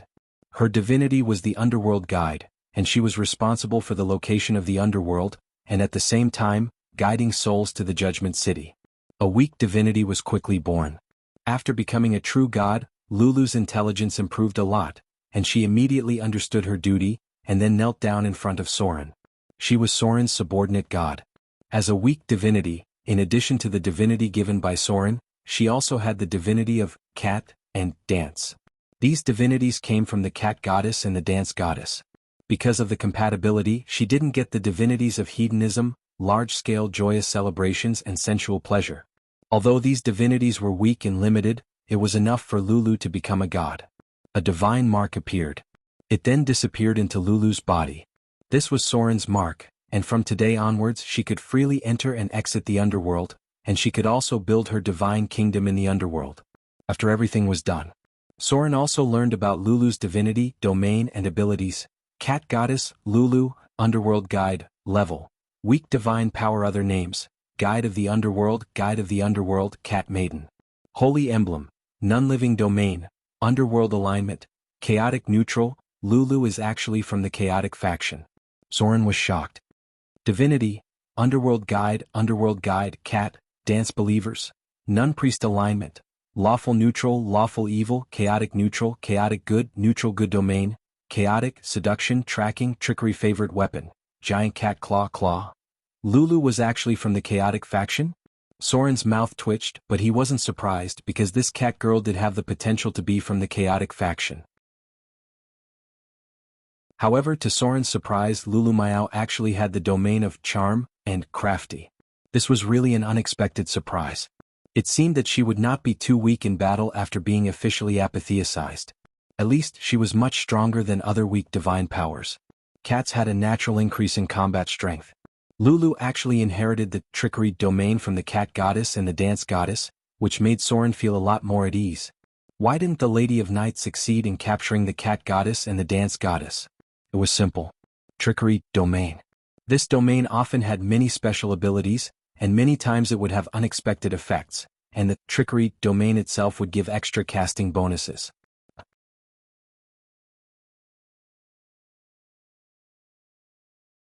Chapter 1094. Lulu's ascension to godhood wasn't necessarily a big deal. However, she was still a true god that Soren personally gave her, so a celebration was held in Mordor City that day, and everyone who was busy gathered together to celebrate. The little cat girl was still a little silly. She didn't know how to be a god. Fortunately, she was Vivian's maid. With the two little girls teaching her, she should be able to adapt quickly. For a god with weak divine power, the number of followers was not the most important thing. As long as she could complete the mission given to her by Soren, she would be able to obtain some faith from Soren's shrine. Now Soren's giant god temple was being expanded. This was a huge expenditure of wealth. It was estimated that the entire giant god temple would need about 30 million Kindler coins to complete. It would take about 1/5 of Motor City. The city hall would not be able to fork out this amount of money. Fortunately, Soren had a lot of money to begin with, and he also had wealth from other realms. Based on the preliminary calculation, the giant god temple would only be completed at the end of the Avatar crisis. Even with the help of wizards and priests, as well as the mobilization of a large number of golems, the initial completion of the giant god temple would still take about half a year. The layout of the entire Holy Temple district was reorganized. The completed temple area included Soren's giant temple, Vivian's and Lillian's great temples, Lulu's and Saruman's core temples, and the Maiden of Pain's subordinate temples. Furthermore, a portion of the space had to be set aside as backup. At present, the amount of work in Mordor City was huge. First, it was Soren's temple, Vivian's and Lillian's temples, and then the fifth phase of Mordor City's transformation project, as well as large-scale farmland reclamation. After gaining the friendship of the goddess of agriculture, Mordor City's expansion speed increased again. However, this time it was mainly an expansion in agriculture. The growth of the population could never be separated from food. In the future, Soren planned to build Mordor into a giant city with a population of more than 1 million, so part of the farmland must be reclaimed in advance. Even with the help of magic, the initial cultivation of the land would only yield some gains. If they wanted a real harvest, they would have to turn it into a mature land. Mordor City Grand Library. Dinawara was wearing a standard witch robe and a pointed hat. She walked out with a large book in her arms. She was a mature woman in her 30s, with a beautiful face and a voluptuous body. As an intermediate grade witch who had advanced at such a young age, Dinawara had spent most of her time and energy on the research of arcane magic. As a result, her physique was rather delicate. But it didn't matter because the witches had enough means to help her complete some physical work. There was a small clay golem waiting outside the door of the library. It quickly came over and took the book in her hand, and at the same time, it carried some materials on its back. Dinawara clapped her hands and said softly, "Raffle. All right. We can go back now." The clay golem said in a dull voice, "Yes, master." The assistant golems of the witches all possessed a certain level of intelligence, roughly equivalent to that of a 12-year-old human. This was the clay golem that Dinawara exchanged with her own contribution points. Compared with ordinary citizens, they had certain privileges and could exchange for many things that ordinary people could not touch at all. She cherished this clay golem very much, not only because it was worth an amazing 300 contribution points, but also because it was her very important assistant. Golems could complete tasks such as cleaning, carrying, fighting and so on. Some dangerous experiments could also be done by them. Dinawara. At this moment, another young witch ran over with a face full of joy when she saw her. It was a delicate half-elf witch. From her race, it could be judged that she was a new witch because most of the middle-grade and high-grade witches in Mordor City were human, and they came from near the northern tower. Dinawara looked at the other party and smiled. It was one of her friends, Dinawara, a half-elf from Autumnfall. "Thank you for your notes." The young half-elf witch handed a note to Dinawara and said gratefully, "I was just about to return this note to you. Thank you so much. Without your help, I would never have mastered the stone to mud spell so quickly." Dinawara smiled when she heard the words. She touched the other party's cheek and said, "That's because you worked hard enough. Have you already learned the stone to mud spell? In that case, you should be able to take the reclamation task of the city hall. The contribution points rewarded for this task are much higher than others." The city hall was reclaiming new farmland. Not only farmland but also the third phase of the greening construction task, which required a large number of witches and droll. The effect of the stone to mud spell was very simple. It turned rocks into soft mud. After all, Mordor City was an island, and the scope of the rock layer was still very large. The tasks issued by the city hall were carried out according to the area. As long as the witches mastered the stone-to-mud spell, they could take a range of areas as the task. They would turn the land into soft mud in batches, and finally the city hall would receive the reward after receiving it. Next was the droll's job. Because the soil was alkaline and acidic, these needed to be balanced by the droll. The final land would be the initial cultivated land, which needed to be cultivated carefully and slowly turned into fertile land. This method of reclaiming farmland was much faster than the mortals in the past. Just as Lady Gloria had said, the true essence of arcane magic wasn't just for fighting. It could change one's life and ultimately benefit everyone.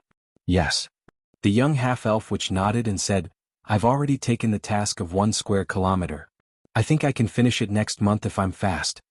Witches were usually a bit of a homebody. The two friends had not seen each other for a while and had a lot to talk about, so they went back together. Suddenly, Dina seemed to have thought of something and said softly, That's right. I heard from other people that the city hall seems to be preparing for the 3 Links project. You can prepare in advance. There should be a lot of good tasks. 3 Links project? The half-elf witch thought for a moment and asked, Is it water supply, electricity supply, and heating? Yes. Dinawara nodded and said, This should be a big move. Not only the city of Mordor but also the port area and the other 12 towns. It looks like the workload is not small. The half-elf witch said, Is that so? Then it looks like we really need to prepare in advance. There were many witches in the city of Mordor now. The witches had to rely on themselves to obtain resources and knowledge, and the most important of them was to exchange contribution points. Taking the construction task of the city hall was one of the safest and most efficient ways. As for the combat task, the academy witches were probably not good enough.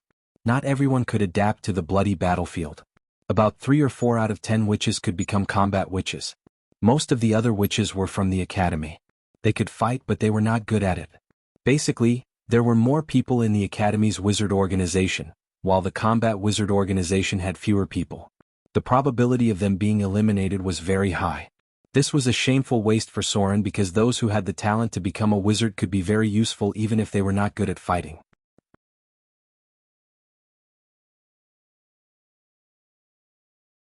Chapter 1095. The city of Mordor was a huge hole. And Soren had laid down the foundation of everything, which was order and law. Because of its close relationship with the goddess of wealth, the trade in Mordor city now occupied the mainstream of the material plane. Almost all the caravans knew that they could return with a full load after going to Mordor city once. And because of the close alliance with the goddess of agriculture, there were now a large number of droll in Mordor city. Some of them came to assist in the construction work, while the others came to learn. Saruman already had a small droll organization under his command.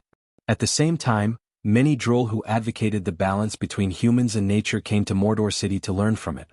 According to the layout of the city, they considered how to reduce the damage to the natural environment caused by population reproduction. At least for now, although Mordor city was the most populated city in the material plane, the surrounding natural environment had not been damaged much, and it was not as dirty and messy as other cities. Soren flattened most of the virgin forest, but he also rebuilt a large area of forest parks. Countless trees and flowers were planted and arranged in an artificial way, which not only maintained the balance of the island of Mordor, but also made the environment more beautiful. Only the legendary droll could feel that there was a huge magic circle under these forest parks. They absorbed the power of nature to balance the earth, water, wind, and fire. When necessary, they could also provide energy for the magic lock. The material plane ushered in a short buffer time. But everyone knew that everything was not over, because the devils had obtained a large number of souls from the underworld. As long as they digested these souls, the final battle of the Avatar crisis would come. It took time for souls to transform. It was conceivable that the devils, whose strength had greatly increased, would inevitably attack the material plane. At the same time, in the center of Mordor city, Soren also received new information. Have the Lady of Silvermoon and the Lady of Night started? He put down the information in his hand and murmured, It's almost time. Now that the conflict between the two goddesses has intensified, and they have begun to confront each other head-on, the time should be coming soon. The Queen of Spiders has hunted down 2 gods of the Elven divine system. With her hatred for the Elven divine system, it is absolutely impossible for her to stop, so the war in the Spider Forest should be breaking out soon. There was another piece of information in this report. Recently, the sound of hymns could be faintly heard from the core area of Glory City. A large number of clergymen had gathered near the temple. There were rumors in the outside world that angels had been seen emerging from the glowing portal. Angel? Soren rubbed his forehead and muttered to himself, "Is the God of Light ready?" The last wave of the Avatar crisis was a battle between Order Evil and Order Good. These were the two most powerful forces in the multiverse. The bottomless abyss had been weakened since the fall of the three giants. Most of the other god systems were not strong enough. Neither the unrestrained wilderness nor the paradise were a threat. The underworld and the Bator Inferno were the strongest forces in the lower planes. But now the underworld had suffered a great loss.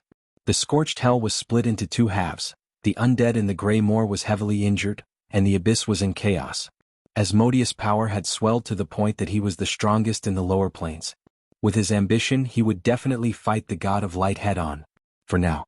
Indeed, only the 7 hills of Mountain Paradise could resist the 9 floors of Bator Inferno. It's a pity that the natural god system has declined. The natural god system was supposed to be the strongest, but now the natural god system could not dominate everything at all. The God of Light was the only one who could fight in the material plane. Even Soren could not do this. Although the army of Motor City was the best in the material plane, Soren did not think that these mortals could fight against the Blood War Legion. There was almost no chance of winning. There were countless legendary demons among the elites of the Blood War Legion. These mortals would only die if they went up. Unless the gods were willing to summon a large number of oracles from other worlds from their divine kingdoms, there was no chance at all.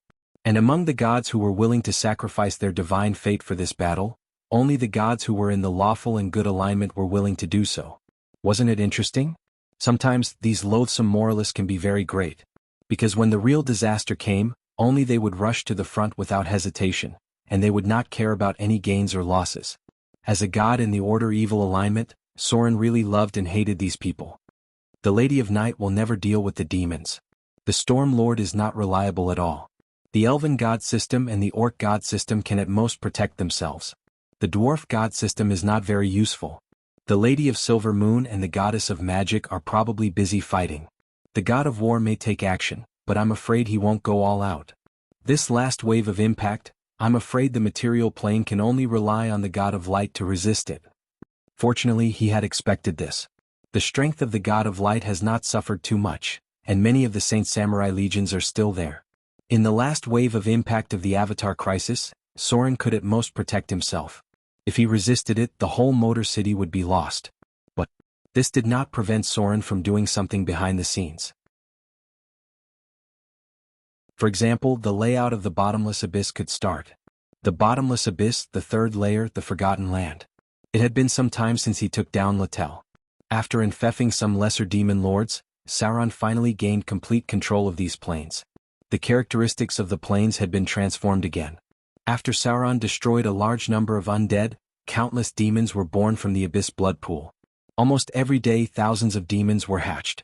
These demons were collected by Sauron's army, and then the survival of the fittest bred batches of middle-grade and high-grade demons. Today's Galumba arena had been expanded several times. Especially after Soren seized the throne of the Lord of Death, a large number of demons sought refuge in Sauron's hands. Anyone with a discerning eye could see that there was some kind of close relationship between the Baelor Lord Sauron and the Lord of Death. If they did not hurry to seek refuge now, when would they wait? The entire Garuba arena had been transformed into a gigantic military camp. The demon armies of the two planes were gathered by Soren, and suddenly became a very terrible force. And now this force had chosen its next target. That was the King of Ghouls, Dorison. After digesting Litel's foundation, Sauron immediately prepared to attack this demon lord. Because after killing him, his demon army could directly attack the headquarters of the King of Gnolls, Jianghu. It was time to claim the throne of the demon prince.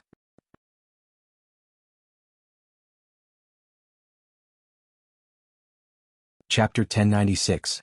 Inside the huge magma pool. The burly body of the Baelor Lord was immersed in it, and around him was a group of Baelor guards who were in charge of protecting him, as well as the elite succubus maids who served Sauron. The promotion of demons was much easier than mortals. Whether it was demons or devils, because of the existence of special genes in their bodies, most demons and devils could be promoted quickly by their superiors. But those who could get this promotion were often some lucky ones. Only a certain Abyss Lord who had just risen would promote his subordinates on a large scale. A veteran Abyss Lord already had enough subordinates, so he could only rely on himself to promote. The Baylor Lord Sauron promoted a group of subordinates, and as a reward for taking down Littell, he gave his subordinates a large number of soul crystals. Master. A pair of succubus that looked almost identical walked into the palace. They had incomparably coquettish faces and were only wearing tight-fitting black leather clothes and pants, fully displaying the exaggerated and seductive figures unique to succubi. This was a pair of new succubus elites. They had forgotten the memories of their previous lives, but vaguely remembered that they were conjoined twins. So after falling into the bottomless abyss, these two souls were transformed into succubus. They might be a pair of spellcaster twins in their previous lives because these two succubus had the level of a warlock. This required enough talent and a little opportunity from the previous life. According to Sauron's guess, the two should be born in a warlock family. As for falling into the bottomless abyss, it wasn't strange. Many warlock families in the material plane were very chaotic, especially those who wanted to maintain the purity of their bloodline. There were many taboo things that happened. These two succubus were personally transformed by Rhaenys. As the number one succubus serving Sauron, Rhaenys was no longer in charge of a small tavern. She was given a large fief by Sauron. The area was roughly equivalent to a southern dukedom in the material plane. But because it was in the bottomless abyss, it naturally didn't have that many people. Rhaenys built her own fortress in the fief, but as a smart high-grade succubus, she knew that everything she had was given to her by Sauron. So unless it was something that she had to deal with, she would try her best to come to the Galumba arena to serve Sauron. In order to prevent other succubus bitches from taking advantage of her absence to replace her position, Rhaenys was very smart to select a pair of succubus twins and send them to Sauron's side to serve him. In this way she would have enough sources of information around Sauron, and she could also monitor whether there were other succubi trying to take advantage of the situation to replace her. Currently, Rhaenys wasn't in the Galumba arena. Sauron gave out nearly half of the plane's territory, so a group of promoted secondary demon lords were busy building their own territory and recruiting enough demon army. Because the great Baylor Lord Sauron obviously wouldn't stop here, there was a new war waiting for them. In the huge magma pool, Sauron walked out naked. This place was directly connected to the inside of the volcano. At the same time, it opened a passage to the fire elemental plane. It was very suitable for Balrogs to improve their strength here. As a demon lord who ruled nearly 2 levels, Sauron's strength improved very quickly. Now, his attribute template had become: name, Sauron, High Demon Lord. Race, demon. Form, Baylor, grade 7, large otherworld creature. Crossplane, evil. Level, creature level 32. Attributes, strength 42, agility 30, constitution 38, intelligence 27, wisdom 30, charm 32. Alignment, lawful evil. Note, other demons will be slightly hostile to your actions. Health, 18121812. Demonic power, 2750630000. Domain, slaughter, death, rage, evil, control, flame. Skills, sneak 485, deception 425, negotiation 315, literacy 370, intimidation 470, spell identification 320, use magic device 320, listen 315, detect 325, search 290. Abilities: Aura of Fear, Body of Flames, Whip of Flames, Burning Explosion, Bind, Demonic Claws, +1 Natural Magic Weapon, Demonic Skin, +10 Damage Reduction, Demonic Resistance, +10 All Types of Resistance, Damage Reduction 15 Boss, Night Vision 120 feet, Immunity to Electric, Fire, Poison, Acid and Cold Resistance 10 points, Magic Resistance 30 points, Telepathy 300 feet, Truth, Constant. Skills: Destructive Strike, Advanced Dual Wielding, Master of Preemptive Strikes, Multi-Strike Weapon Mastery, Beheading Sword, Xenogenic Weapon Mastery, Whip, Super Ferocious Attack, Super Whirlwind / Super Cleave, Instant Cast Spell, Telekinesis. Spell-like abilities: Freely Cast, Blasphemy, Freely Cast, Soul Assimilation, Freely Cast, Telekinesis, Freely Cast, Mind Manipulation, Freely Cast, Mind Manipulation, Freely Cast, Mind Manipulation, Freely Cast, Mind Manipulation, Freely Cast, Mind Manipulation, Freely Cast, Mind Manipulation, Freely Cast, Mind Manipulation, Freely Cast, Mind Manipulation, Freely Cast, Mind Manipulation, and freely cast Implosion. As the top Baelor Lord, Sauron's strength had reached a bottleneck. In other words, he had now evolved into a mature Baelor. Basically, he had obtained most of the skills that he could master, and all kinds of spells had been upgraded to the maximum. In this case, Sauron did not have much room for improvement. A part of his strength was fed back to his demon incarnation, which gave him the ability to control the death domain. However, because the Baelor form had reached the upper limit, Sauron did not gain any new abilities. Instead, he gained a small increase in all aspects of his attributes. For example, his strength had exceeded the upper limit of the Baelor, and his constitution was comparable to a dragon. His perception and charm had also increased to about 30 points because he was a leader. For now, there was only one way for Sauron to continue improving his strength, and that was to advance into the Baelor's special class, such as the Executioner and Beheader. Sauron already had some ideas about this. As a super-large creature, Sauron was nearly 7 meters tall when he stood up. Fortunately, the decorative wings of the succubus allowed him to fly a little. If not, it would be difficult to put on clothes for him. After putting on his armor with the help of a group of succubus maids, Sauron turned around and walked toward the front of the huge palace. His army was gathering. In the Forgotten Land in Naratel, a steady stream of demon army was gathering near the teleportation gate because the great demon Lord Sauron was summoning them.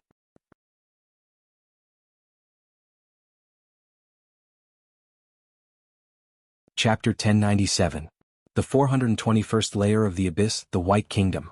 This was the ideal kingdom that the ghouls yearned for. Countless ghouls from other planes tried to create their own White Kingdom, but only this place was the ghouls' true paradise. However, for other living creatures, this place was very dangerous and terrifying. Because there were countless starving nether transformation ghouls here, and they'd done everything they could to satisfy their stomachs. To them, endless food was the most wonderful thing. This was the territory of the Ghoul King Dor-Isen. As the most powerful ghoul, he first served Orcus, then was forced to submit to the Gnoll King Jianghu and paid tribute to him for a long time. Now the Ghoul King Dor-Isen was free. This freedom was because Sauron had completely killed Orcus, and he had just betrayed the Gnoll King Jianghu, and no demon lord was willing to help him. As if he had a premonition of Sauron's attack, the Ghoul King Dor-Isen called back most of his servants, including the ghouls that were raging in the material plane. He needed these servants to protect his kingdom. The White Kingdom was white. This was not an idiom but a general reference to the land of the bottomless abyss. Here the ghouls were the absolute rulers. Any mortals, devils, demons were potential food for them. The abyssal blood pool here wasn't to nurture demons, but to provide an endless supply of meat for the ghouls. Outside the palace of the Ghoul King, Dor-Isen was a pale wilderness. Countless bones were buried in it. These were the flesh and blood of the ghouls. Most of them were demon bones and a few were the remains of other creatures. Accompanied by a blood-red light, a door opened. Sauron's burly figure appeared on this piece of land, and behind him was an endless army of demons that were entering. In order to attack this layer completely dominated by ghouls, Sauron gathered a demon army of nearly 300,000. The huge demon army stretched for dozens of miles, and it would take half a day just to enter here. Master. A demon assassin appeared in front of Sauron and said in a deep voice, "The Ghoul King Dor-Isen is hiding in his fortress." Sauron gazed into the distance. It was a pale white skeletal fortress, built from the bones of countless creatures, including the skeleton of a giant dragon. For thousands of years the king of ghouls, Dor-Isen, was at the level of a ruler. His core servants were the nether ghouls, and the best of them would evolve into barbarians with violent strength. For thousands of years, countless living beings had been eaten by ghouls. Their remains were buried in the ground beneath their feet.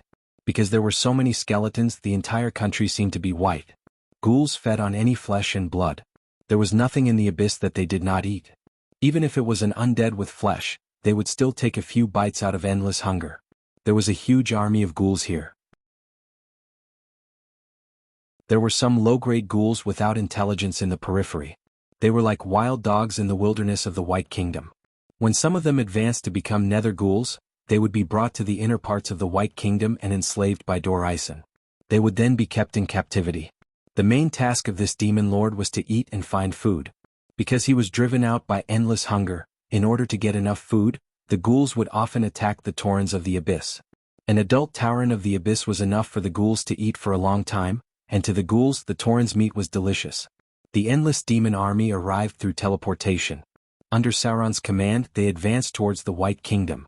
The low-grade ghouls in the periphery did not need Dorasan's command. After sensing the smell of flesh and blood, they swarmed over. However, what was different from the past was that the demons they were facing were not newborn demons and were few in number. Now they were facing a huge army of demons. Crush them. The six-armed snake demon leader roared excitedly and led the army to charge towards the ghouls in front of him. Countless ghouls blocked their vision. The law of this plane had been distorted by Dorisen, and the demons had become the main source of food. This subconscious made them gather crazily. The battle broke out. Tens of thousands of low-grade demons rushed towards the ghouls in front of them and quickly killed them or were killed by them. Countless corpses were left in the wilderness of the White Kingdom. Sauron's demon leader advanced step by step. Soon, hundreds of thousands of ghouls were destroyed, until they encountered some huge grayish-white ghouls. Nether ghouls. Dorisen's main army was also the backbone of the ghouls. As they gradually approached the White Kingdom, everything in front of them turned gray-white. These were the ashes left behind after the death of the creatures. The land under Sauron's feet was called the Dead Wilderness. All the buildings here were made of bones. Walking on the road, clouds of ashes were kicked up. The white ashes covered the whole city in a white coat. The residents here were ghouls and other undead creatures that loved flesh. Within the range of the naked eye there were also ghouls, Boda ghouls and so on. They were all servants of Dorisen. Sauron's demon army advanced at an unstoppable pace until a huge white bone wall appeared in front of them. This was the palace of the ghoul king Dorisen, the White Kingdom. The whole kingdom was filled with a strong smell of death. A large number of nether ghouls gathered together.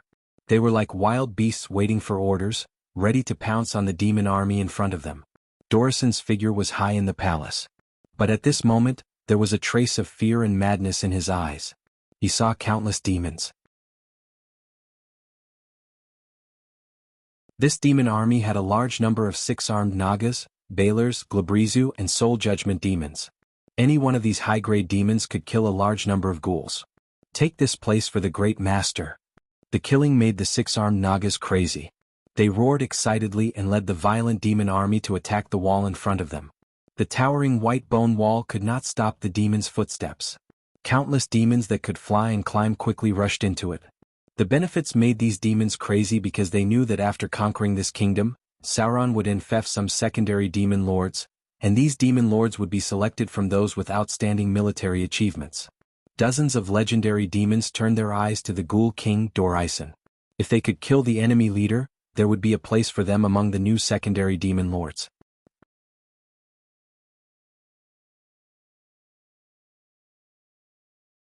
Chapter 1098. The attack of the demons was like a surging tide. Even the ghouls could not withstand this endless attack. In the face of so many middle-grade and high-grade demons, the walls of the White Kingdom quickly fell. Then the buildings made of bones were flattened by the demons. Sauron did not even have to do anything, and his subordinates fought all the way to the front of the palace. The guards here were the followers of the ghoul king Dorisen, who were the barbarians promoted from the nether ghouls. They were huge and looked like crazy hyenas. The ghoul king was still the same as before. Its body was straight, unlike the other ghouls. Its eyes shone with a pale green light. It wore a luxurious robe and leather armor, wore a white bone crown, and held a spine-shaped staff called the Hungry Tooth Staff. Sauron's figure came out. A raging fire ignited on his body. He pulled out a huge beheading sword from the void and then walked toward the ghoul king Dorisen. Teams of Baler demons joined the battle. In the White Kingdom, the ghouls were making their last struggle and Sauron was going to kill their king. Body of flame. Endless fire covered a radius of nearly 100 meters.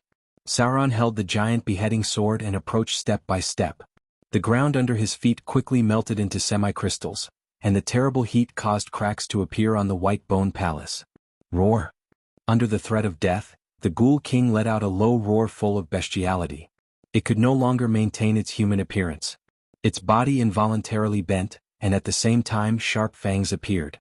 It looked like a fierce ghoul ready to pounce on its prey. Behind it, the gorgeous robe was covered with strange energy. This was the magic mouth cloak, an evil equipment that could attack the enemy. The ghoul king had the ability to hunger and rage, which could greatly increase its combat power. It also had the power to awaken the undead, but at present this ability was useless. Dorisen had just tried to summon the undead, and these undead were quickly burned by Sauron's body of flame. No one could defeat the Baler Lord with cannon fodder. Even if there were thousands of cannon fodder, they were nothing but dust in front of Sauron. They would all die if they got close to him. The Ghoul King's body was being burned by the flames. The undead were naturally afraid of fire. During the battle with Sauron, Dor-Isen, the king of ghouls, was constantly in the fire. He could only use evil aura to protect himself from the fire. Boom. The confrontation between the two demon overlords began in an instant. Sauron's huge body stood motionless, while the Ghoul King's figure was sent flying. Crushing power. As a gigantic otherworldly life form, perhaps only giant dragons could withstand Sauron's crushing power. Sauron didn't care about the spells flying toward him. He just opened up a negative energy shield and stood in place to resist the enemy's attacks. His strength was far beyond that of the Ghoul King, not to mention that he could borrow the power of his main body. There were no accidents in this battle, but it would take some time for it to end. Outer Islands, Mordor City. After spending about 3 days, the construction of a somewhat special temple was completed. A lot of resources had been allocated to the construction of this temple. Not only had a large number of witches and golems been used, but the city hall had also allocated a lot of manpower and resources. The temple covered an area of about 5 acres. In front of him was a small courtyard with a fountain in the middle.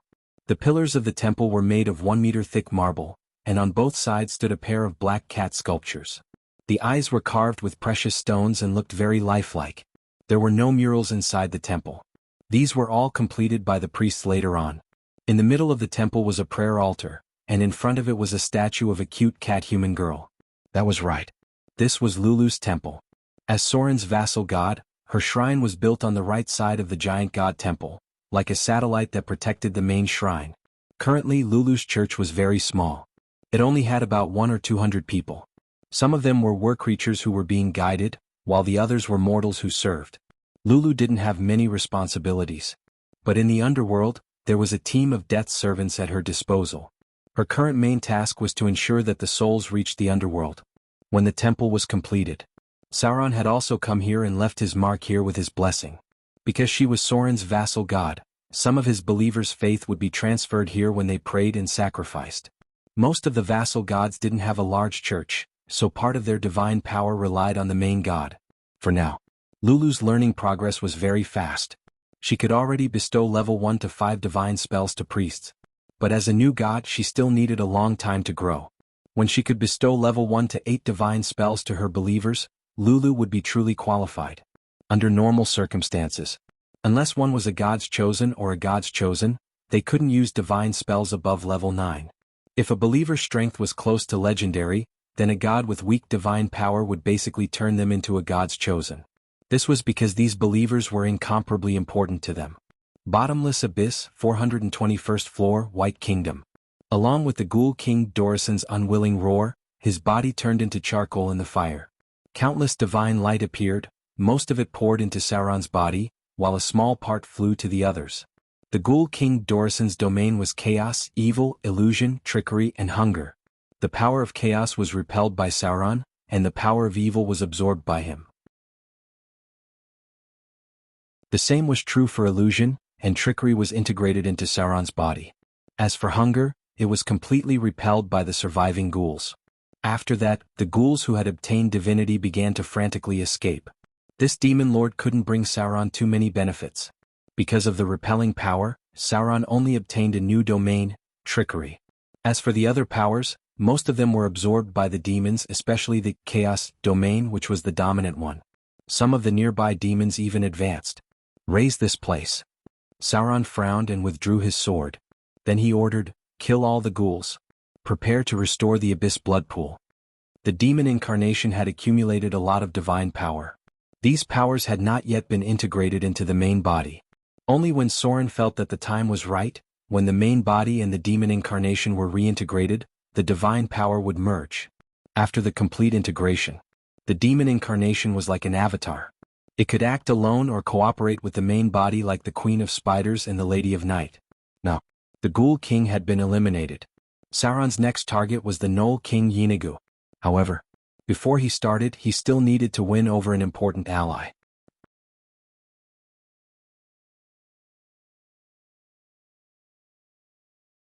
Chapter 1099. Bottomless Abyss, Forgotten Land. In a magnificent and huge palace, teams of demon guards were patrolling. From inside the huge palace came the obscene sounds of succubus maids, but these demon guards all turned a blind eye. This was different from humans.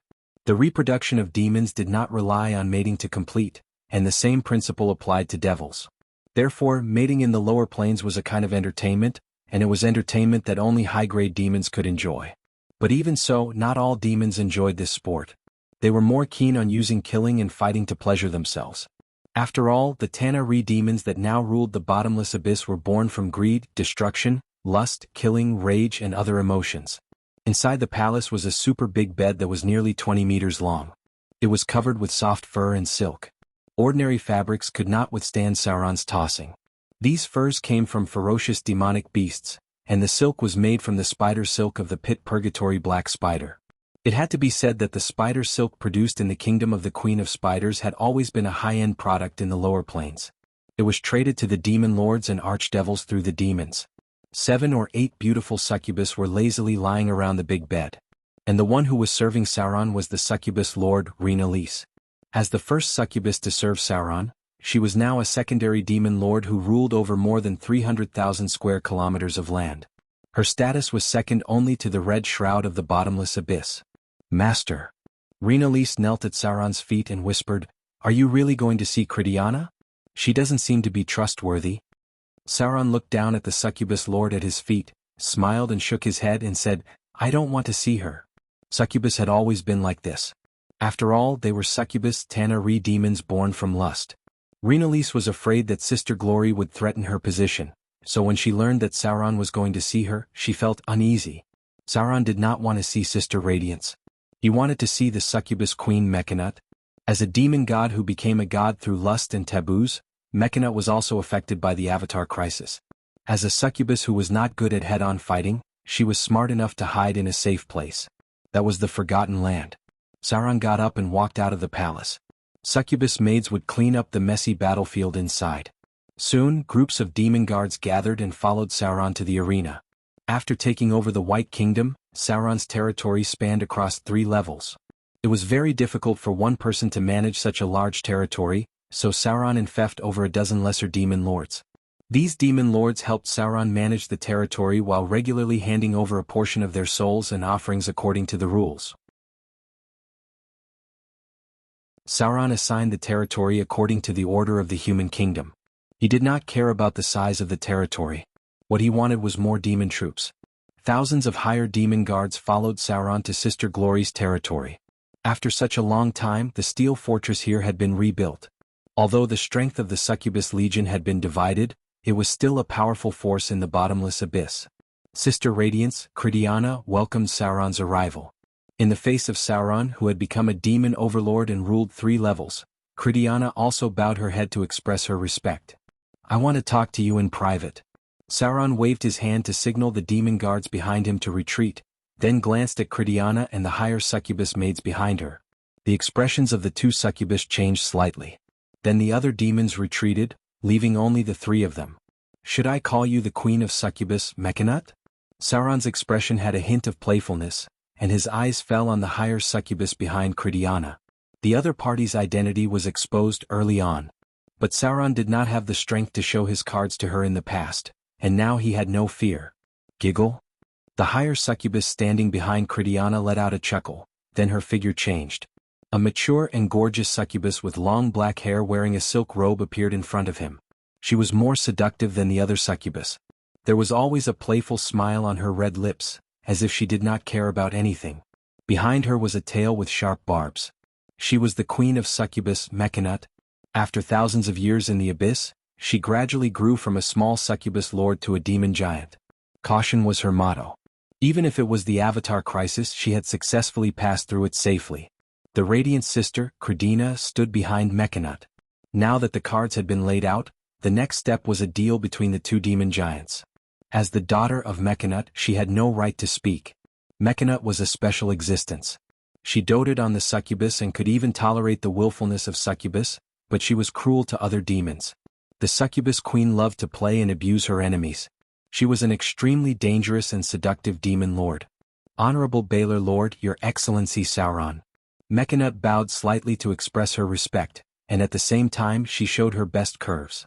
As the queen of succubus, she was born to know how to seduce males. She smiled and said, "Congratulations on defeating the king of ghouls, Dorison. Now, your territory can be counted on one hand in the bottomless abyss."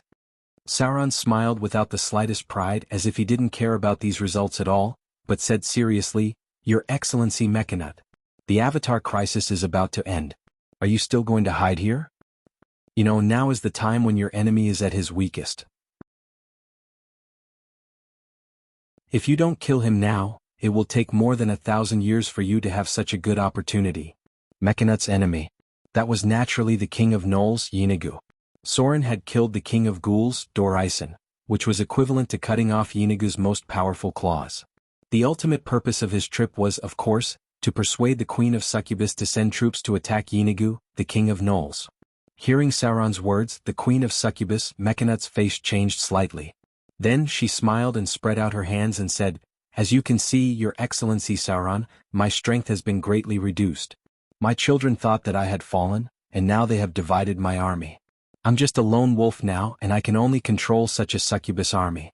I'm afraid it will be difficult to help Your Excellency destroy Jianghu." Cunning bitch. Sauron's mouth twitched, then he smiled and said, "Your Excellency Mechanut is joking. Who doesn't know that you secretly control a powerful demon-absorbing army? On the 570th floor of the abyss, as far as I know, there is a huge half-demon army there." Hearing Sauron's words, Mechanut's face finally changed slightly, because he casually pointed out two of Mechanut's biggest trump cards, and these were also important guarantees for her to regain her power. "P.S. I'm back. Resume the update."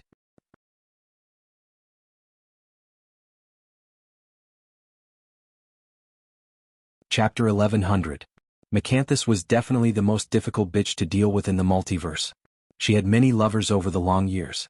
In addition to the fallen Demogorgon, there were also Pazuzu. Between them there were many powerful succubus descendants, including the mysterious Red Shroud who ruled the region, Mestville, the king of the patrolling hunters, the owner of Mechanthus's steel fortress Van Ellen in the first layer of the abyss, Pazunia, and Sokos Benoist, the embodiment of lust and taboo. He coveted the throne of Graz, ZT, and formed an alliance with Mechanthus in order to achieve this goal. In the end he was killed by Mechanthus. This was also the source of Mechanthus's current priesthood. This succubus queen was definitely not trustworthy, but in order to deal with Jianghu, Sauron also needed her strength. Mechanthus could not help but fall into silence when she heard Sauron's words. Sauron knew that Mechanthus was tempted and immediately said, "Jianghu is very close to your territory. If you don't kill him while he is weak, he will continue to harass and attack your territory in the future. As long as you defeat him, I can promise you half of the spoils, including his territory." The benefits promised by Sauron were like the last straw that broke the balance. Mechanthus finally raised her head and showed a charming smile. She clapped her hands gently and said, "I agree. You're right, this is indeed a rare opportunity." Clap, clap, clap. There was a crisp clap, and then a white portal appeared. "At your service, Your Excellency Succubus Queen." A huge meatball appeared in front of them. It was an eye demon that exuded a dangerous aura and a weak divinity. Her eye root was different from all the other eye demons because she was an advanced eye demon observer. Her creature level was close to level 30, which was more powerful than many secondary demon lords in the abyss. The eye demon observer had a special space power that could easily teleport in the abyss. It glanced at Sauron next to it and then flew in front of Mechanut. It was Mechanthut's think tank and also Mechanthut's military governor. The eye demon observer helped her monitor her kingdom and legion, and was careful to be vigilant against those who had bad intentions. Mechanthut was smart enough not to use the succubus as a military governor. The eye demon observer not only monitored the other succubus, but also the Radiance nuns. "Gather my half-demon army." Mechanthut glanced at Sauron and said, "It's time for Jianghu to pay the price for what he did in the past."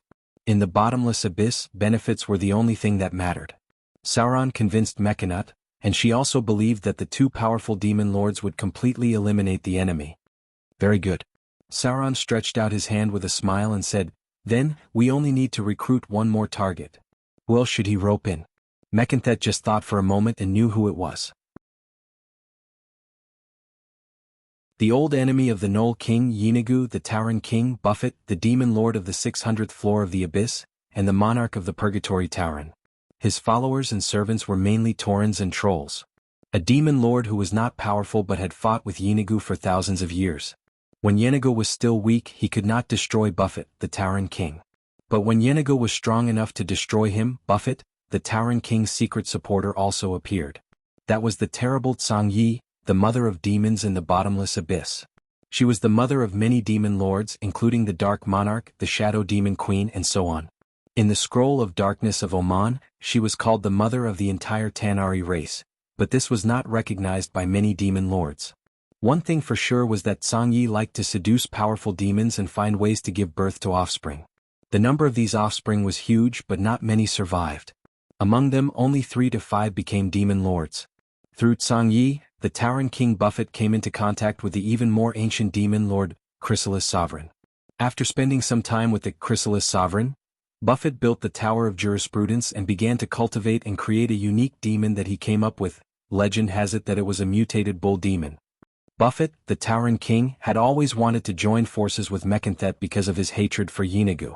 But for some unknown reason, Mekanthet rejected him several times, so the Tauren king Buffett gradually gave up on this idea. "Do you want to pull Buffett, the Tauren king?" Mekanthet frowned and murmured. "He is a good chess piece and helper. However, I hate Mother Night who is standing behind him." Sure enough, it was because of Tsang Yi. Sauron also heard that Buffett, the Tauren king, tried to form an alliance with Mekanthet to deal with Jianghu, but Mekanthet refused several times. The reason was the same as Sauron guessed. The succubus queen did not like Tsang Yi, the ancient demon. Tsang Yi's real body was hidden under the shroud. It looked like a delicate woman's body, but in fact, Tsang Yi's real body was so terrifying that her body refused to accept herself. Anyone who opened the shroud and wanted to see the real face of the mother of demons had to make a fortitude exemption of more than 34 difficulty. Success meant that before he saw the real face, another strand of fluttering shroud covered the gap. Failure meant that he saw the truth and died on the spot. Sauron was not interested in why Mekanthet hated Tsang Yi. He just looked at the succubus queen in front of him and said slowly, "Jianghu is much stronger than before. He stole the power of the demon Orbis, and as far as I know, he got a very dangerous artifact. We need more cannon fodder."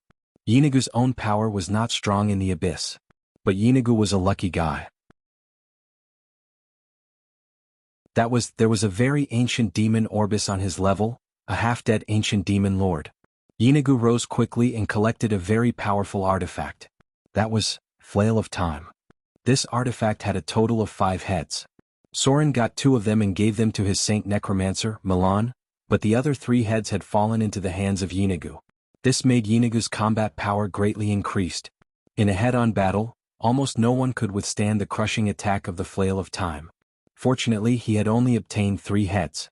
If he had obtained all 5 heads, the Flail of Time would have completely surpassed Pale Justice and the Holy Avenger in terms of pure lethality in melee combat.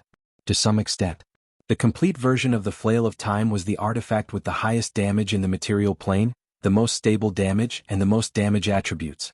Poison, fire, ice, electricity, acid. During the period when the Son of Massacre was active, the +5 Flail of Time was the artifact with the highest damage in close combat.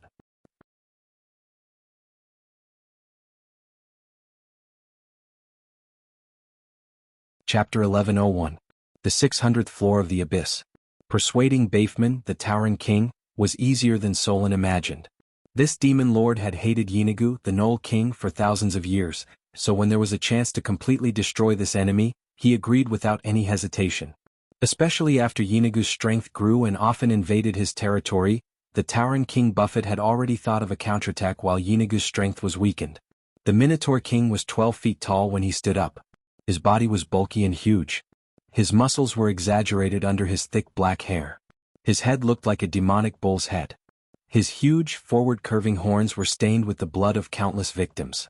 His hoof-like feet and a bull-like tail made his beast-like appearance even more ferocious. This Tauren king was not a very powerful demon lord. However, his challenge rating was also level 24. Defeating him was about the same as fighting an ancient dragon alone. He rarely left his maze. At most, he would send out his avatar. Therefore, the challenge rating to kill him should be around level 30. This demon lord created Bray, Tauren, and Tauren. To some extent, he was not as weak as he looked on the surface. He had the ability to extract his own blood and recreate new demon species like Sauron created the demon hunters. The Tauren king Buffett's voice was dull and heavy. He was a demon lord full of fighting desire. Perhaps he was a demon born from anger. Because he and the race he created had violent power, there were a large number of barbarians among the followers of the Tauren King Buffett. I agree to your alliance agreement, the Tauren King Buffett said in a deep voice. Sauron proposed a temporary alliance. They swore by the river Styx to deal with Jianghu together, and the spoils of war would be distributed according to the results of the battle. In order to ensure that everyone had their own gains after defeating Jianghu, they would divide the levels into 3 pieces. Sauron's burly body looked taller than the Tauren King Buffett. The Baelor itself was one of the largest demons in the abyss. He nodded with satisfaction and said, "Very good. Then you can prepare to gather your own army. We will attack in 3 days." They had to kill Jianghu as soon as possible. This was because the army of the Bator Inferno had begun to move. Although the outer regions of the material plane were still considered peaceful, there seemed to be frequent devil activity in other places. The final wave of impact was about to arrive.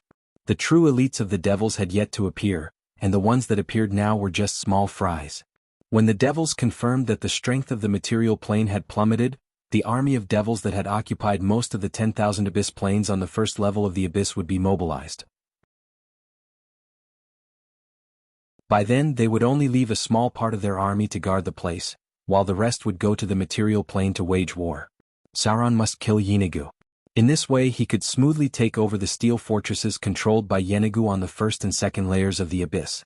As for Yennegu's original territory, he did not care much about it. The 422nd level of the bottomless abyss was still too low. Sauron's Order Evil faction wasn't suitable for occupying too deep a level. The higher the level in the bottomless abyss, the bigger it would be. At the same time, it would be easier to accommodate creatures from other factions. Most of the evil demons were active in the first 50 levels of the bottomless abyss.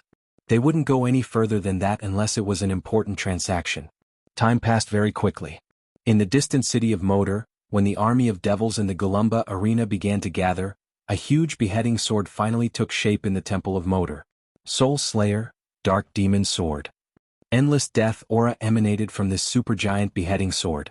It was integrated with the power of the Staff of Orcus, and at the same time, it was recast by Sauron with divinity. Its weight reached an astonishing 2 tons. When it was swung, it was like a heavy mortar. It could easily destroy a city wall that was several meters thick. This divine artifact was endowed with the power of the Lord of Death. The enemies killed by it could be resurrected as undead. At the same time, it also had the power to imprison souls. The number of souls imprisoned could reach about 3,000. When charged to a certain extent, the imprisoned souls would become vengeful spirits and be released to bite the enemy. At the same time, it could also awaken a group of 50 skeleton warriors. This was a divine artifact made by Sauron himself, and only the devil incarnation could use it. Before attacking Jianghu, he sent this divine artifact to the bottomless abyss. The 422nd floor of the bottomless abyss. Because the territory of Dor-Isen, the king of ghouls, had been taken, 421st floor, Sauron could easily lead the devil army directly to Jianghu's territory. The king of gnolls, Jianghu's biggest dream was to see his people, the gnolls, prosper. He imagined a main material plane controlled by his people, where elves, humans, dwarves, and halflings were just slaves and food for the gnolls. However, he knew that the gnolls in the main material plane could not achieve this goal, so he strongly supported the believers of other races who worshipped him. The leader of the mysterious Morway family was once one of his most powerful human believers at that time, but under the planning of the succubus queen, Mechanut, the family was destroyed in an internal strife. From that day on, the king of gnolls, Jianghu regarded the succubus queen as his greatest enemy and periodically attacked the territory of the succubus queen. Today, the king of gnolls, Jianghu, was facing a huge challenge. Because outside the ancient city of Jianghu, a huge army appeared in front of him.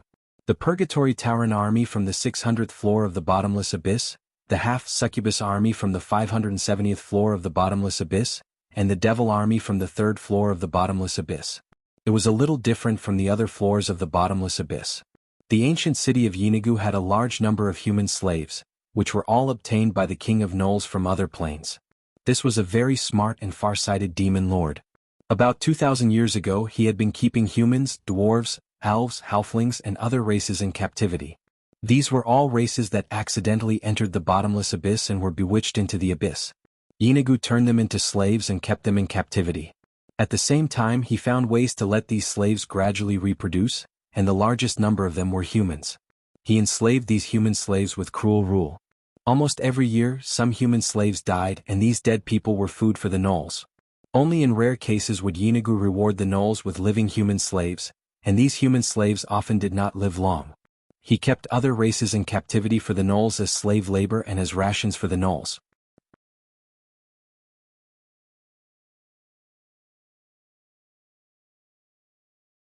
Chapter 1102. The 422nd Layer of the Abyss, the Dark Prairie. Jianghu, the king of gnolls, occupied this place and built the city of Jianghu here. The building that was the size of a human city was placed on a massive stone roller, allowing it to roam the entire plain, guided by thousands of slaves plundered from the prime material plane and other planes. According to rough estimates, this palace would cruise in a counterclockwise direction to the 3 permanent campsites in this area every year, stopping near the dormant Obilus demon Lord Beshar's huge body, so that Jianghu could have a telepathic discussion with it, and finally replace the slaves who died in the overwork of dragging the capital of this layer at the gathering gate. Most of the dead slaves became rations for the gnolls. The entire city of Jianghu would move in a counterclockwise direction. However, this city belonged to the king of gnolls. In addition, there were 3 permanent campsites on this level, where a large number of slaves and gnolls were kept. Master. A tall succubus maid descended from the sky and whispered to Sauron, Jianghu, the king of gnolls, has moved his city to Barchid's End. A large number of gnolls and slave legions have gathered there. He seems to want to fight us there.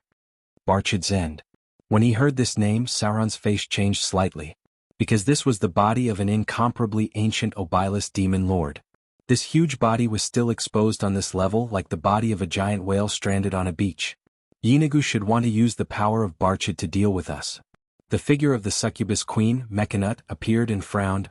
The rise of Jianghu is inseparable from this ancient Obilus demon. He is wary of anyone who is close to Barchid. The Storm Lord had a very terrifying power when he was alive. Even after death, his power has completely changed the structure of this plane. Sauron was silent. Of course, he knew this ancient Obilus demon lord, but this was not a reason to retreat. He looked at the succubus queen and said in a deep voice, "One person is responsible for a permanent campsite, and eventually gather the army to attack Barchid's End." There was a lot of territory on this level.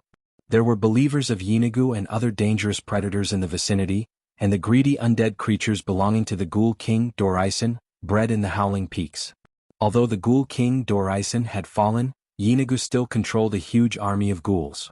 He had been exploiting Dorisen's surplus value for thousands of years.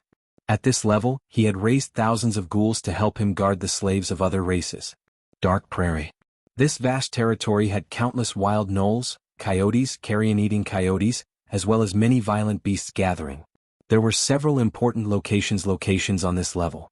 They were Barchid's End, Azar's Ruins, Shrieking Peaks, Oozing Forest, Gathering Gate, and Cursed Throat. The king was Barchid's. There were huge slave markets in these places, and Jianghu could always think of ways to capture slaves from other planes. The succubus queen and the Minotaur king chose a place to attack. There was only one place left except for the Jianghu city. That was the Gate of Assembly.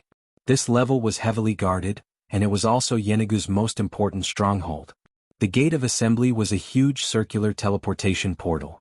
It allowed two-way access to many main material planes known to Jianghu. Not only the material plane where Soren's body was, but also the origin of the orcs as well as other material planes, such as the hometown of Mordenkainen. This was a huge teleportation portal that took countless energy and wealth to build, and it preserved many important space waymarks.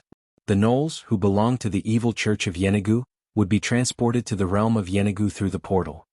Here, these slaves would either join the poor people who were forced to pull the king's magnificent fortress, or even worse, be thrown into the wilderness as food for those demon-like beasts.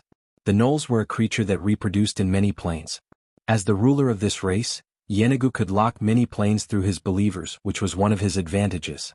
The Gate of Assembly held a large number of troops. However, it was clear that the core force had been mobilized to Barchid's End, and Jianghu hoped to fight them there to the death. Sauron's army easily occupied this place, and the price he paid was only the death of about 30,000 low-level demons. For Sauron, who now controlled many levels of the bottomless abyss, sacrificing tens of thousands of low-level demons was nothing. because his demon army was replenishing tens of thousands of troops every day. If he wanted, Sauron could gather millions of demons in an instant. But these low-level demons could only be used as cannon fodder. They were not very useful, and it was not cost-effective to bring them across plains. Is this the Gate of Assembly? Sauron came to the huge circular portal. He felt the aura of space. This portal had existed before Jianghu became a demon lord. According to his judgment, it should have been built by the older Orbis demons. At that time, the powerful Orbis demons liked to invade other planes very much. There were more than a dozen plane waymarks in the portal. 3 of them were connected to material planes, namely the main material plane, the origin of the Orc's Gate, and Mordenkainen's home. Mordenkainen was a legendary mage who liked to wander. The spells created by him were spread across many planes. He was a wizard who could rival the gods, although no one knew where he was wandering in the multiverse. Sauron let the demon army occupy this place. Then he recorded the space waymarks of this ancient portal. There were more than 30 planes connected to it. Except for the upper planes that could not be reached, almost all the lower planes as well as many astral planes and material planes. Such a portal could not be built by Jianghu. He only used this ancient portal to help himself plunder slaves from other planes, which was why Jianghu had a large number of human slaves. Other material planes? Sauron looked at the huge portal in front of him and murmured, "Maybe it will be useful in the future." It was not easy to spread faith across planes, because it was extremely easy to arouse the hostility of other gods. The Queen of Spiders was a successful propagator of faith across planes, but this was only because she was a god of her race. As long as there were drows in the plane, there would be her faith. This was difficult for other gods to replicate. Gods crossing planes often led to terrible wars such as the fall of Muhammad, the Battle of the Orc's Gate, the destruction of the ill-made empire, and so on.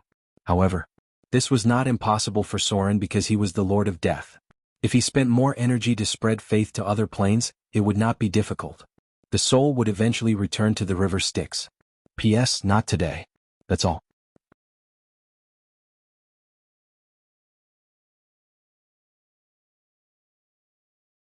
Chapter 1103.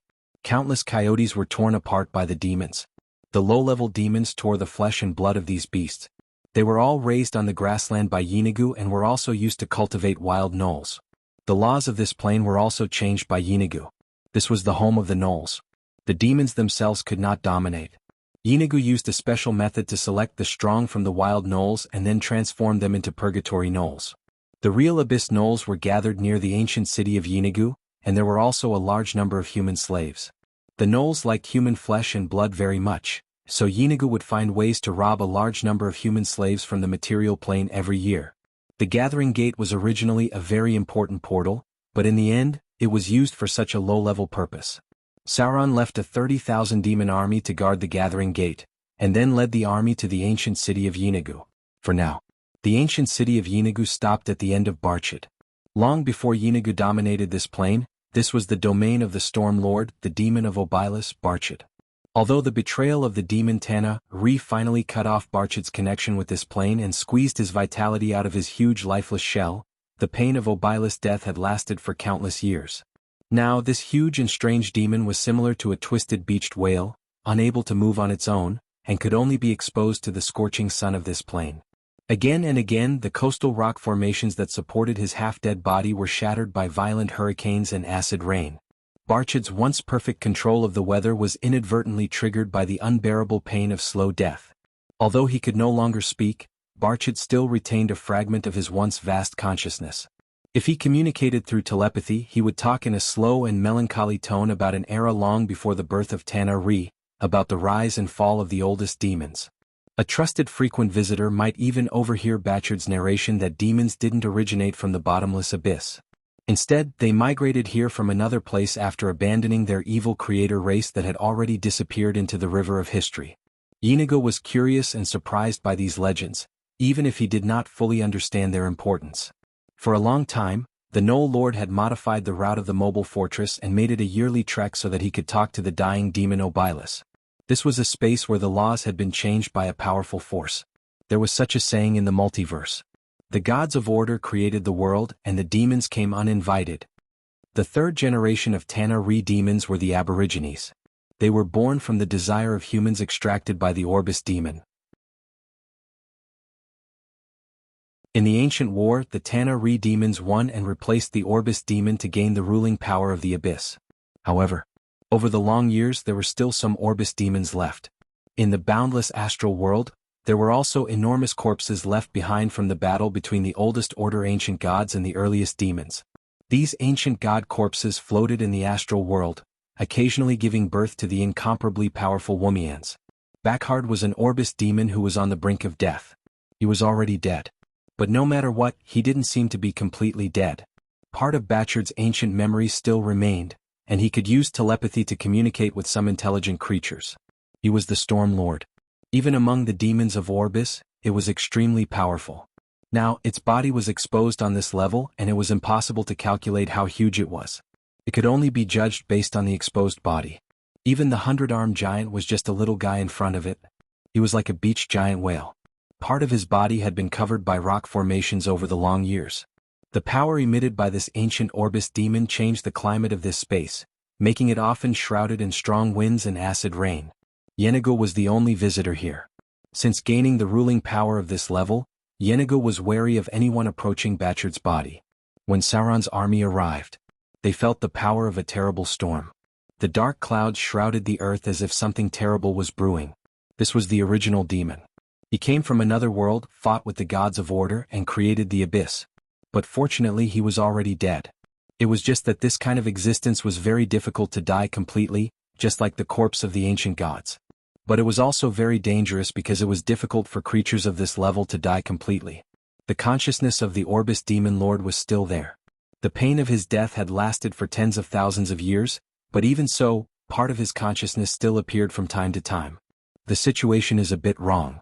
Mekanthet's figure appeared, looking at the ancient city of Yenago in front of him, and murmured, "He seems to have some conspiracy waiting for us." Soren nodded but still said, "There is no other choice in this case. Get ready to attack." They had already come to the door of Yenago. No matter what the conspiracy was, they could only face it head-on. There was only one chance. With the dull sound of war drums, hundreds of thousands of demons began to rush in. In the ancient city of Yenago, countless gnolls were stationed in it, but they had no intention of moving at all. Suddenly, the whole world changed drastically, accompanied by some kind of powerful force. Lightning flashed across the dark clouds, followed by raging winds. A huge tornado appeared in front of Sauron's eyes. It had formed in an instant, and then thousands of demons were sucked into it. The weak ones were torn to pieces, and the strong ones were swept to an unknown place. 3 giant tornadoes appeared in front of them. They guarded the surroundings of the ancient city of Yenago. As soon as they appeared, they brought tens of thousands of casualties to Sauron's coalition army. This was the power of nature. In the face of such a terrible natural disaster, even the high-grade demons would find it difficult to resist. "It's the power of the Storm Lord." Mekanthet's expression was very ugly and he said, "In this case we can't get close to the ancient city of Yenago. Do you have any way to eliminate this terrible tornado?" Sauron did not speak. But the next moment, a golden figure was projected in the sky. His light pierced the dark clouds. The giant looked down at the ancient city of Yenago in front of him. In the eyes of the Gnoll King full of horror, he directly grabbed the giant tornado in front of him with his bare hands. The power that made all the demons tremble shrouded the space. Even Mekanthus could not help but tremble. The 300-foot-tall golden giant was not a physical entity. It was just an incarnation of a god, but its appearance made countless demons tremble in fear. The powerful power of divinity sealed the space. Under the palm of the golden giant, the terrible tornado in front of him was caught like a toy, and then disappeared in the sky. Change reality. Power of divinity.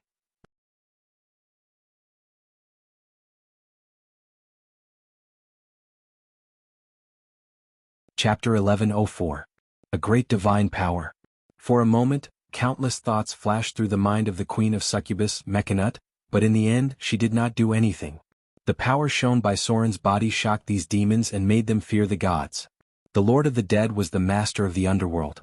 Now even the Queen of Spiders, Lolth, did not dare to face Soren alone, let alone the Queen of Succubus, Mekhanut, because there was almost no chance of winning.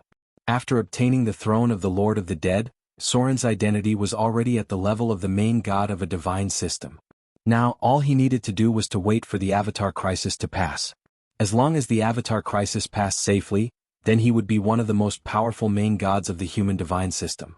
Even the god of light could not do anything to him. Even if Backhard was alive, he might not be Soren's opponent, let alone Backhard, who was not completely dead yet. Sauron's body used the power of changing reality to forcibly erase the divine power from the Storm Lord that Jianghu mobilized. This made the ancient city of Jianghu like a naked woman in front of a group of fierce big men. Countless demons who were demoralized a moment ago suddenly became excited, and thousands of demons charged towards the ancient city of Jianghu. The King of Gnolls did not retreat. As a rapidly rising demon lord, he could fight to the last moment to protect his position and ideals. Jianghu was a demon lord with ideals. Since he became a demon lord, he had only worked for one purpose, and that was the prosperity of the Gnolls. In the best case, all races such as humans, dwarves, elves, halflings and so on were slaves and food of the Gnolls. He had been fighting for this all his life, fighting for the rise of the Gnolls. So, even in the face of the demon army several times, no Gnolls in the ancient city of Jianghu retreated. This was an incredible scene. But the reality was like this. The Gnolls tried to make this the holy land of their race because only at this level the Gnolls were the masters. They could freely dominate and enslave other races, and they could use humans, dwarves, elves and halflings as rations. Jianghu had always been regarded as the supreme king by the Gnolls. Of course, this was only within their race. For any other race, even demons, Jianghu was a fierce and brutal demon lord, and his servants hunted all living creatures. This was an unprecedentedly bitter battle. Even Sauron had never encountered such a tenacious enemy. Countless Gnolls stepped forward to block the attack of the demon army. They did not even have the slightest thought of retreating.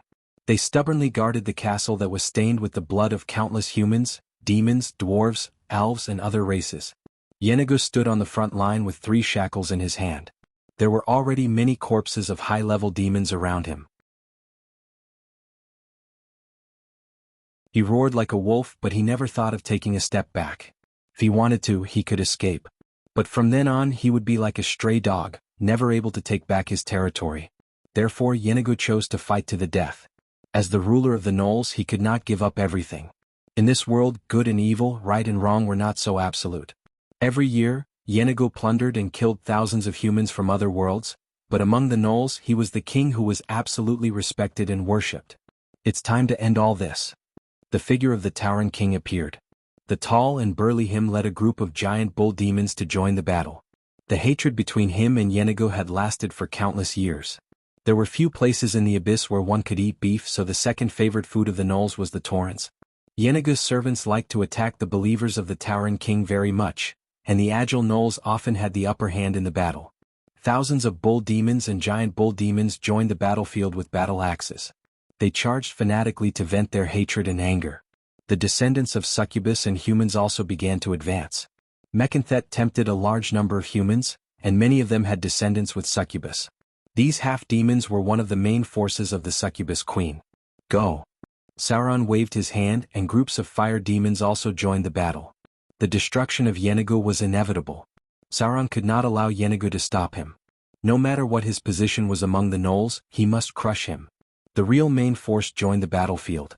The burly bull demons and the fire demons attacked both sides of the city of Jianghu. Thousands of Gnolls fell to the ground under the attack, and Jianghu was also covered in blood at the moment. The Tauren king's anger for thousands of years made him burst out with amazing combat power.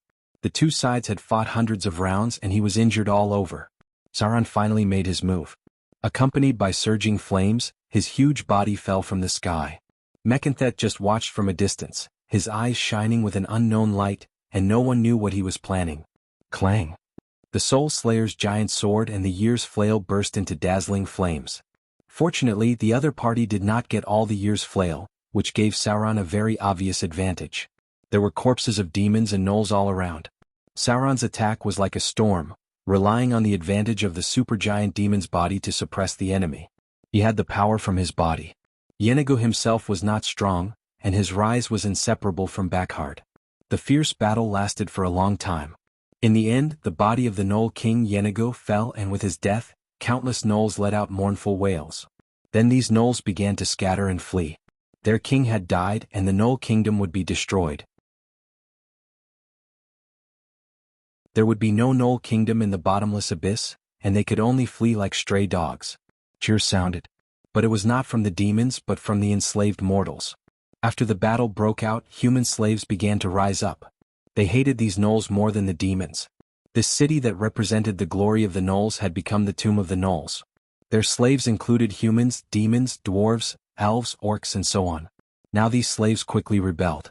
Although they did not know how the victorious demons would treat them, it was better than being eaten by the gnolls. The war came to an end. The corpses of demons and gnolls were all visible to the naked eye. The Tauren king was extremely excited after defeating his old enemy for thousands of years. The cunning and shrewd succubus army had already cleaned up the battlefield. Sauron's burly body came to the huge corpse of Bakhard. He lowered his head and muttered a few words to himself. Then he clenched the huge soul slayer with both hands and stabbed into the body of the ancient Orbis demon who had not yet died.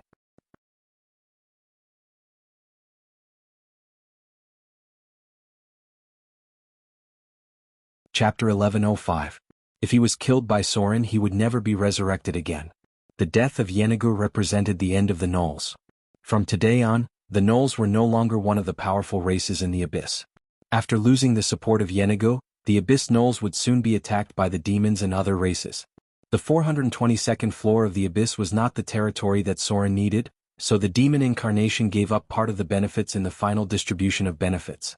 He only retained the ownership of the assembly gate and sent a powerful demon army to guard it. The succubus queen got the reward she wanted and eliminated her longtime enemy, but she also needed to pay something, such as canceling a very important mark. Sauron won the respect of the Tauren king, but the law of the Abyss determined that it was difficult for the demon lords to unite completely. After eliminating Jianghu, Sauron's biggest gain was a large number of human slaves. He was not a philanthropist and it was impossible for him to let these humans go. So Sauron incorporated these humans and then found a way to transport them to the Forgotten Land on the 3rd floor of the Abyss. Humans were a little different from demons. Although they were weak, they were very malleable. There were many places where they could be used in the Forgotten Land, and humans were very good at construction. They could help Sauron perfect the Galumba arena. There were more than 10,000 humans in total. Some of them were simple slaves who had not received any education. They looked like barbarians. They could only be a group of coolies. The other part was plundered from other planes by the Gnoll king Jianghu. They were educated and had certain knowledge. They could assist the demons and goblins in managing and building territories. Sauron soon returned to the Forgotten Land. Then the demon army sent troops again and occupied all the military fortresses belonging to Jianghu from the 1st to the 5th floor of the Abyss. Then Sauron began to mobilize troops to the 10,000 Abyss plain on the 1st floor of the Abyss. The Avatar crisis was about to end. The Devil's attack had begun in the material plane because Mordor City received information from Arendelle yesterday. The human dukedom near the southwest had been attacked by the Devil Legion. They had detonated a doomsday volcano and turned the dukedom into a land of lava. The Bator Inferno was filled with poisonous gas, fire, ice and hurricanes.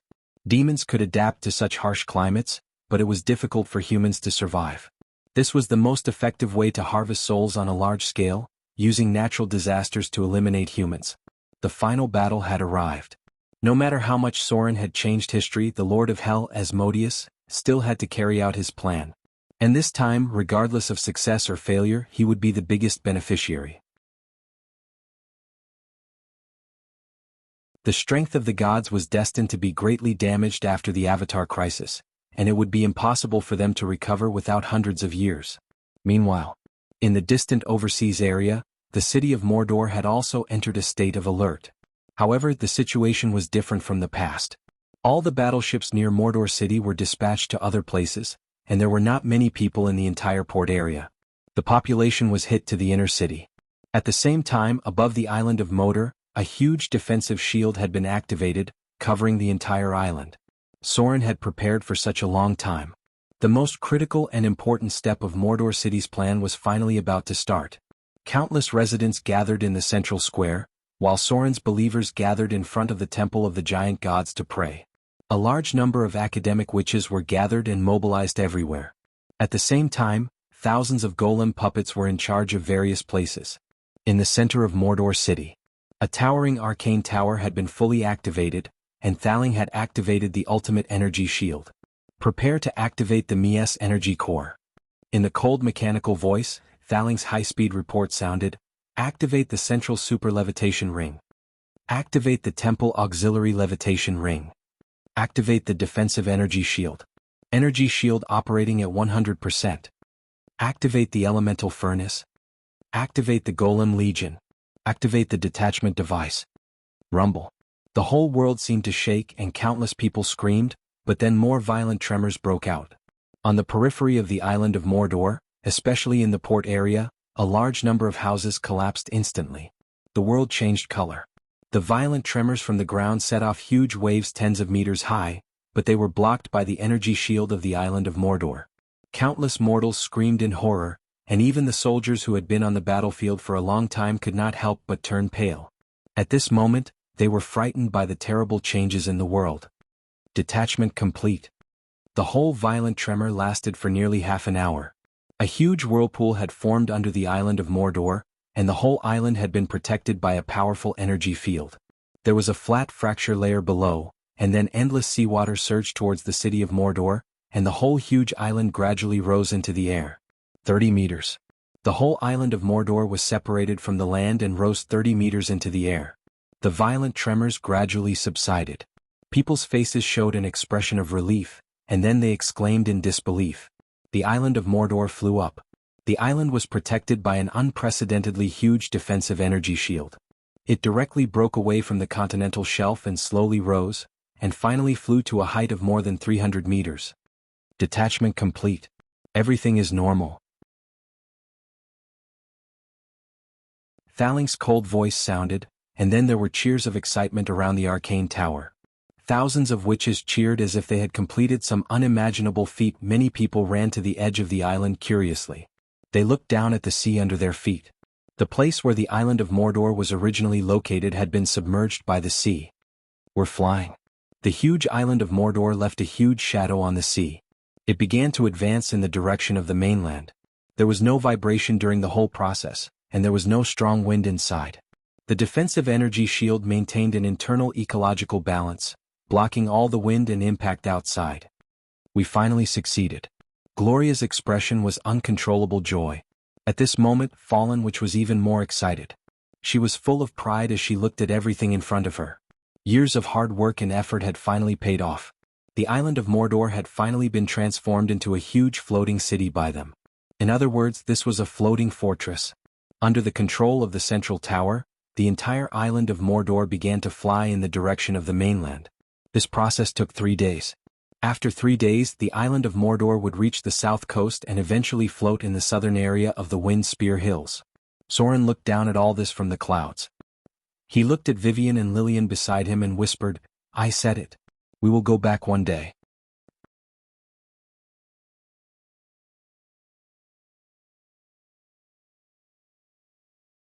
Chapter 11:06. A blood-red teleportation gate opened. Under the dark red sky, the whole world seemed to have a terrible crack. Through the crack of the plane one could see a terrible land. There was fire, poison gas, ice and hurricanes. It was a place that mortals were extremely afraid of. Even the most ferocious thugs could not guarantee that they could survive in this terrible land. The portal was directly connected to the Bator Inferno. After the portal gradually stabilized, countless hell creatures surged out from it. Hellcats, hellhounds, imps, chained devils, nightmares, demonic beasts, ghosts, babas, ananas, lustful devils, chirurgs, hamargs, aussies, and pit fiends. Asmodeus finally decided to attack the material plane. In just one day, a principality in the material plane was captured. Then the terrible power left a scar on the world. The whole land was polluted and transformed, turning into a hellish environment. Hundreds of thousands of devils destroyed a kingdom in just one day, and at the same time, pushed the front line into the territory of the elves and dwarves. This time it wasn't just the humans who suffered heavy losses. The Emerald Forest in the south had turned into a sea of fire, and less than a third of the 100,000 elves had fled to Dreamscape. The dwarves' hidden fortress in the mountains had been breached, and the powerful pit fiends had massacred the homes of the hill dwarves, the Grey Castle dwarves and the mountain dwarves. In the face of the terrible threat of the devils, many races had to retreat to the safety of the rear. At this time, there was only a short time left before the end of the Avatar Crisis. None of the gods knew when the Avatar Crisis would end.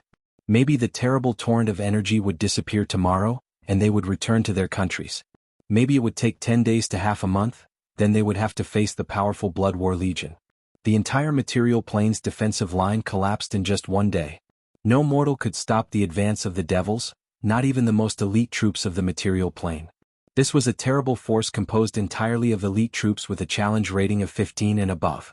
Even the army of Mordor would be destroyed in an instant in front of them. The Frost Kingdom, Arendelle. Princess Royal had already sensed the arrival of the Devil's Blood battle army. She ordered her people to gather and head to Arendelle. At the same time, she gave up most of the towns and villages and stationed hundreds of thousands of troops near Ice River City. This was the final battle. Princess Royal used her divine power to raise a 150-meter-tall ice wall in Icewind Valley to block the advance of the demon army. At the same time, more than 5 million people had gathered around Arendelle. She tried her best to gather the people within her protection range. The same scene was playing out in various places.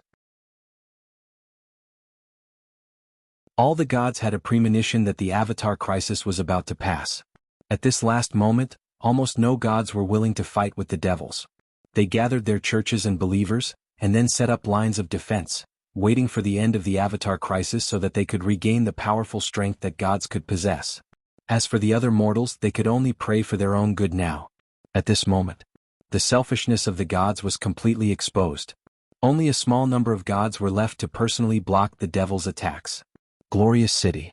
When the Blood Battle army from Bator Inferno appeared, the whole city fell into high alert. Paladins and clergymen from all directions gathered spontaneously. In just a few days, more than 50,000 paladins and clergymen gathered here. An incomparably huge teleportation gate opened in the Shrine of Glory City. Then countless figures of angels appeared in it. In addition to many angels from Mountain Paradise, there were also the Skypiercer clan and the Yakong clan. These were the natives of the upper plane. The God of Light broke the space barrier with his divine power and seemed to summon an army of angels to block the terrible Blood Battle army. In this world, there were no 3 million paladins who were not afraid of death. In the face of the terrible Blood Battle army, only the angels summoned by the God of Light with his own power could slightly stop the devil's footsteps. However, what Soren had done finally changed history. The terrible army of the devils was blocked in several places. Misty Forest. Tens of thousands of demons surrounded the forest, and countless demon corpses were piled up at the edge of the forest. However, they were unable to take a single step into the forest. Even the truly elite demon army was blocked outside the forest by countless Treants. Many high-level Treants flew in the misty forest. They used their own power to heal the creation of the Treant guards. More than 10 incomparably tall golden oaks had already arrived at the edge of the forest. Even if the third of the 8 demon generals of hell tried to take over this place, he was still repelled by some incomparably powerful divine power. He was severely injured and had to retreat dozens of kilometers away from the misty forest. This was the power of the Father of the Oak Tree. Soren awakened the remaining divine power of the Father of the Oak Tree, but he could not completely absorb it. This powerful divine power was left in the misty forest, and the high-level Treants who held the awakening ceremony with Soren could activate it. The entire misty forest was awakened by thousands of ancient war trees. In response to the call of the ancient wisdom tree, thousands of droll gathered here. At the same time, there were also tree shepherds from the east. The entire misty forest became the last shelter in the devil's territory. It sheltered at least 300,000 intelligent creatures. The advance of the Bloody War army was not as fast as the archdevils expected. They encountered the snow puppet army created by the Princess Royal in Icewind Valley, the powerful ancient war trees in the misty forest, and the paladins with the Holy Avenger and Pale Justice in the Desolation Forest. These 3 places were like solid boulders, and they were able to withstand the pressure of the Devil Legion.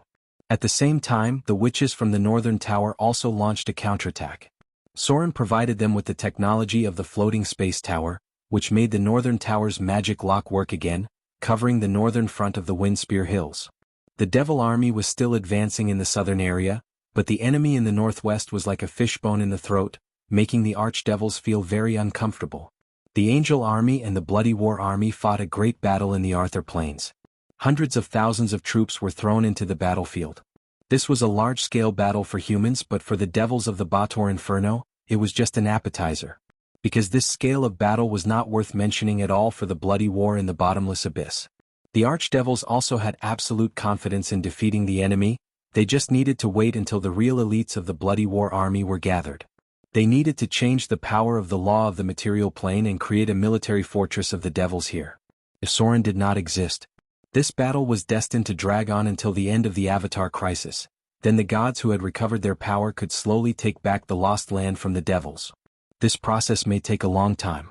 The pain left by the whole war would be with them for a long time, perhaps hundreds of years would not be enough for the material plane to recover.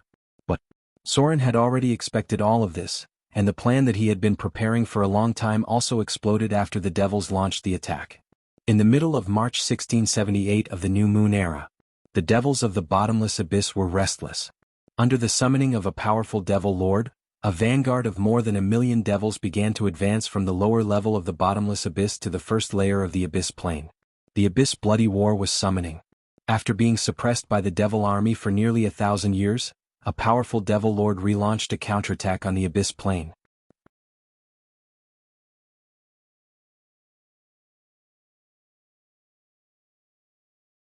Chapter 1107. What was the most abundant thing in the abyss? Cannon fodder. In the long history of the abyss, almost any attack against the devils could easily assemble hundreds of thousands of cannon fodder legions. Compared with the Bator Inferno, which only had 9 layers, the abyss had hundreds of layers that could recruit troops, and it could easily explode dozens of times more troops. If it weren't for the chaotic nature of the devils and the lack of an effective devil commander, the devil legion would not have been able to easily suppress the abyss. At least during the period of the 3 abyss giants, the two sides fought back and forth for thousands of years. It was not until the abyss lacked an effective commander that it was completely suppressed by the devil legion. The situation in the material plane was very dangerous. Even if some places stopped the devils, it was inevitable that a large amount of land would fall under the attack of the devils. The southern troops had approached the Wind Spear Hills. If it weren't for the city of Mordor falling from the sky to the south coast, the heavily damaged southern area would have completely fallen. It used to be the most prosperous and populated place in the material plane, but now the cities had withered. Whiterun, Autumnfall, Amber City, and so on, the once prosperous cities were destroyed under the impact of the Avatar crisis.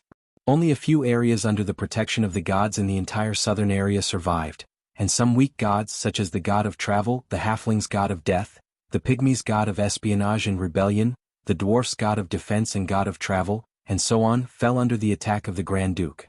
For a long time, the gods of the human god system were the ones who suffered the most. Now the gods of other races were also seriously injured, especially some of the weaker non-combat gods who died one after another. The devils were undoubtedly much smarter than the devils. After occupying a large area of land, they did not blindly slaughter and harvest souls, but quickly used evil spells to control some of the humans and then turn them into fallen ones. The followers of the devils swelled at an amazing speed. They helped to enslave other races as servants of the devils, and even opened a portal to send some human slaves to the Bator Inferno. However, just as the Devil Legion was triumphantly marching towards the Wind Spear Hills and Glory City, they never thought that a powerful devil overlord would suddenly emerge from the bottomless abyss that had been in chaos for thousands of years. Furthermore, he had gathered an incomparably huge devil legion together with other devil overlords. At this moment, they had already reached the first layer of the bottomless abyss, the 10,000 abyss plains. 10,000 abyss plains. This was a barren land that was devoid of life and covered in thick dust. It was roasting under the dark red sun that was like hell. There were 3 landforms in the dusty plains, a huge abyss on the surface, a huge steel fortress, and the river Styx. There were many steel fortresses on this level. However, due to the continuous losses in the war with the demons, most of the land here had been occupied by the demons. Even Farag, an important fortress in Molten Iron Lake, had been taken over by the demon army. In countless confrontations, the Devil Legion had once approached the broken region. Fortunately, Red Shroud had the support of Mechanut. Otherwise, it would have been difficult to stop the Devil Legion. At this moment, the Endless Devil Legion had arrived in the vicinity of the broken region. This was the gathering point of the demons and also the territory of Red Shroud. For a long time, it had always been the outpost of the Abyss Blood War. Red Shroud ruled Broken Region Town. This town was used as a gathering point for the Bloody War mercenaries, a transit station for travelers who were crazy enough to explore the bottomless abyss, and a trading place for the demons. This town was formed by a series of collapsed towers, surrounded by trenches, city walls, and spiked barricades and other war fortifications. There were several important areas underground, such as the entrance to a town in the Outland, Plague Horn. At the same time there was also a food storage room, an armory, a torture room and an underground tomb. They were connected to each other by narrow tunnels. Mechanut's bloody war army was stationed nearby. Almost any powerful devil overlord had participated in the bloody war. In the bottomless abyss, the bloody war was the best tool for devil overlords to gain reputation. Since the birth of the bottomless abyss, any devil overlord who wanted to sit firmly on the throne of the abyss overlord or devil prince had to personally participate in the abyss blood war and control a powerful bloody war army. In the past, the three overlords of the bottomless abyss were responsible for the bloody war. They fought against the devils from three fronts at the same time. During that time, Demogorgon was the main force of the bloody war. But now the main force of the bloody war had changed. Mechanut was not a devil overlord with crazy ideals. What she cared about the most was her amazing beauty and exuberant body, so she was unwilling to put her favorite succubus into the Abyss Blood War's meat grinder battlefield. Mechanut did not have the crazy idea of ruling the multiverse, and she had always dealt with the Abyss Blood War. So to a certain extent, the situation of the devils being hung up and beaten was partly caused by her. As one of the overlords of the bottomless abyss, Mechanut cared more about her own enjoyment and building her own kingdom in the bottomless abyss. The devils were not surprised that Sauron would start the bloody war. Even all the devil overlords felt that this was inevitable. Because to become the devil prince of the bottomless abyss, in addition to constantly defeating other devil overlords, there was only one way to declare his greatness to the devils, and that was to defeat the devils on the bloody war battlefield. Many devil overlords breathed a sigh of relief at the bloody war launched by Sauron. In any case, it was much better for this rapidly rising and powerful Baelor Lord to fight to the death in the bloody war than to turn the spearhead to deal with them. So when Sauron decided to counterattack the 10,000 Abyss Plain, many powerful devil overlords responded. They sent a portion of their troops to support, hoping to use the bloody war to attract Sauron's exuberant desire to fight. This prevented Sauron from expanding in the bottomless abyss again. He had already seized Orcus's territory, killed the Ghoul King Dorison and killed the Gnoll King Yeenagu. The Baelor leader's territory now exceeded that of Demogorgon. If he continued to expand, no devil overlord could stop him. This was something that all the devil overlords did not want to see. But once the bloody war began, Sauron would inevitably be involved in the endless war, which would weaken Sauron's strength. At the same time, he would not have too much energy to pay attention to other aspects. This time the bloody war started. Just the devil overlords who responded to Sauron were the Succubus Queen Mechanut, the Faceless King Jupiter, the Vengeful Lord Edibi, the Shadow Witch Queen Rexa, the Tauren King Buffet, the Mystery Lord, the Creeping King, the Six-Armed Snake Queen Shaktari, the Dark Monarch's successor Rhine. The devils had been hung up and beaten for nearly 1,000 years. When they learned that the Devil Legion had invaded the material plane, the devil overlords who had been repelled in the last attack were dissatisfied. The cunning devils waited for them to consume the strength of the material plane before coming out to pick the fruits of their labor. So when a powerful devil overlord decided to restart the bloody war, they immediately sent a portion of their forces to prepare to explode the devil's chrysanthemum from behind to vent the hatred that had accumulated for nearly 1,000 years. However, the real main force came from Sauron and Mechanut. The Succubus Queen seemed to realize that she needed a victory to restore her prestige. Moreover, this operation had the support of the new Death Lord.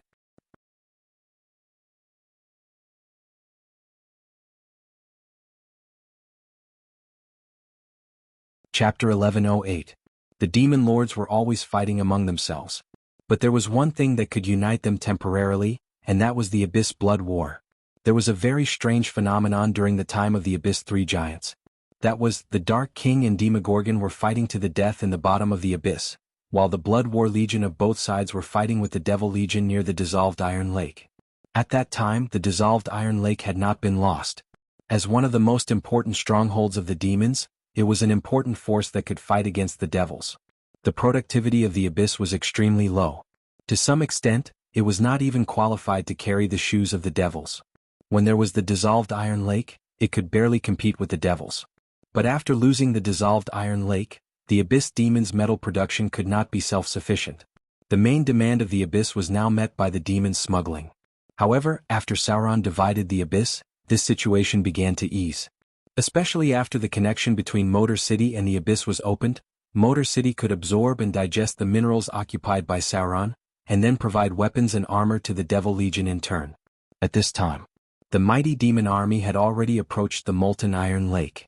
The first few strongholds of the devils were easily flattened by the Devil Legion. Sauron's Devil Legion did not even have a chance to fight. But the dissolved iron lake was not an ordinary stronghold. There was a Devil Legion stationed here, and there was a huge steel fortress. The core of the dissolved iron lake was Farag. A huge steel fortress was located near the dissolved iron lake. It was originally built by the devils, and then it was rebuilt by the devils. The dissolved iron lake was like a natural white-hot furnace filled with molten iron. It had always been an important stronghold for the devils and devils to fight for. After the death of the First Lord, Farag entertained countless devil legions who were interested in collecting iron to build other steel fortresses. Because the devils valued iron very much, the Devil's Strike Force often attacked the dissolved iron lake. This place was once used as the command center of the Devil Legion that protected the dissolved iron lake. But at the end of the Abyss 3 Giants, the Devil Legion occupied this place and seized control of the dissolved iron lake. From then on, the devils who lost their strategic point became more and more unfavorable. Sauron's goal was to take the dissolved iron lake. As long as he took this natural furnace, no enemy in the first layer of the abyss could stop him, and the other devil legions could quickly gain armed forces. At this moment, an army of over 1 million demons was already closing in. As the supreme commander of the demon army, Sauron commanded all the troops, and the other demon lords sent their legions as cannon fodder. They would be satisfied if 1/5 of them could return alive. Therefore, these demon lords did not care about winning or losing, nor did they mind handing over command to Sauron. Ever since the bloody war in the Chaos Abyss broke out, the demons would have to pay a huge price in almost every battle. Half of the casualties would be considered small, and the demons that survived would be able to grow rapidly. Although the number of demons was huge, the main force was still small. However, this bloody battle was obviously different from the past. The number of high-level demons had greatly increased, and they were mainly Sauron's followers. They also believed that Sauron needed a bloody counterattack to complete the transformation from Demon Overlord to Demon Prince. Only by defeating the devils in a bloody battle could Sauron's reputation as being more powerful than other demon lords. The other demon lords were no match for the Devil Legion. However, their master not only defeated the devils, but also recovered the first layer of the abyss, the 10,000 Abyss Plane. Who had the right to oppose him? The steel fortress in front of them was huge. Although many of the devil's bloody battle legions had been dispatched to the material plane, there were still 3 legions stationed here, with about 50,000 devil troops. More than 1 million against 50,000 troops. It seemed to be a huge advantage, but when the real battle began, reality gave the demons a cruel slap in the face. The first wave of nearly 100,000 demon cannon fodder pushed forward, but under the demons' highly disciplined and concentrated firepower, they did not even touch the steel fortress. The demons laughed as they harvested tens of thousands of demon heads, and then watched as the piles of low-level demons collapsed. The devils were of a higher level, and the mobilization of troops was strictly prohibited. They were not at the same level as the demons. Many of the demons who followed were a little disappointed when they saw the situation. Berserker demon formation, get ready to move out. Sauron looked down on all of this from above. He knew that there was no point in sending the low-level demons to their deaths now. This was a battle of siege, not a field battle. The low-level demons were of little use. Following Sauron's orders, a few berserker demons equipped with heavy weapons and armor appeared. These demons made the Devil Legion feel uneasy, because they had never seen such a well-armed demon army. At the same time, a formation of 6 armed Merilith appeared at the back. Not only were they well-armed, they were also fully armored. In the past, only the core guards of the demon overlords could have such an army, but now they saw an exaggerated number. The situation of the battle began to change. The clamoring bone devils were crushed, and the pit fiends flying in the sky were shot down by the Balers.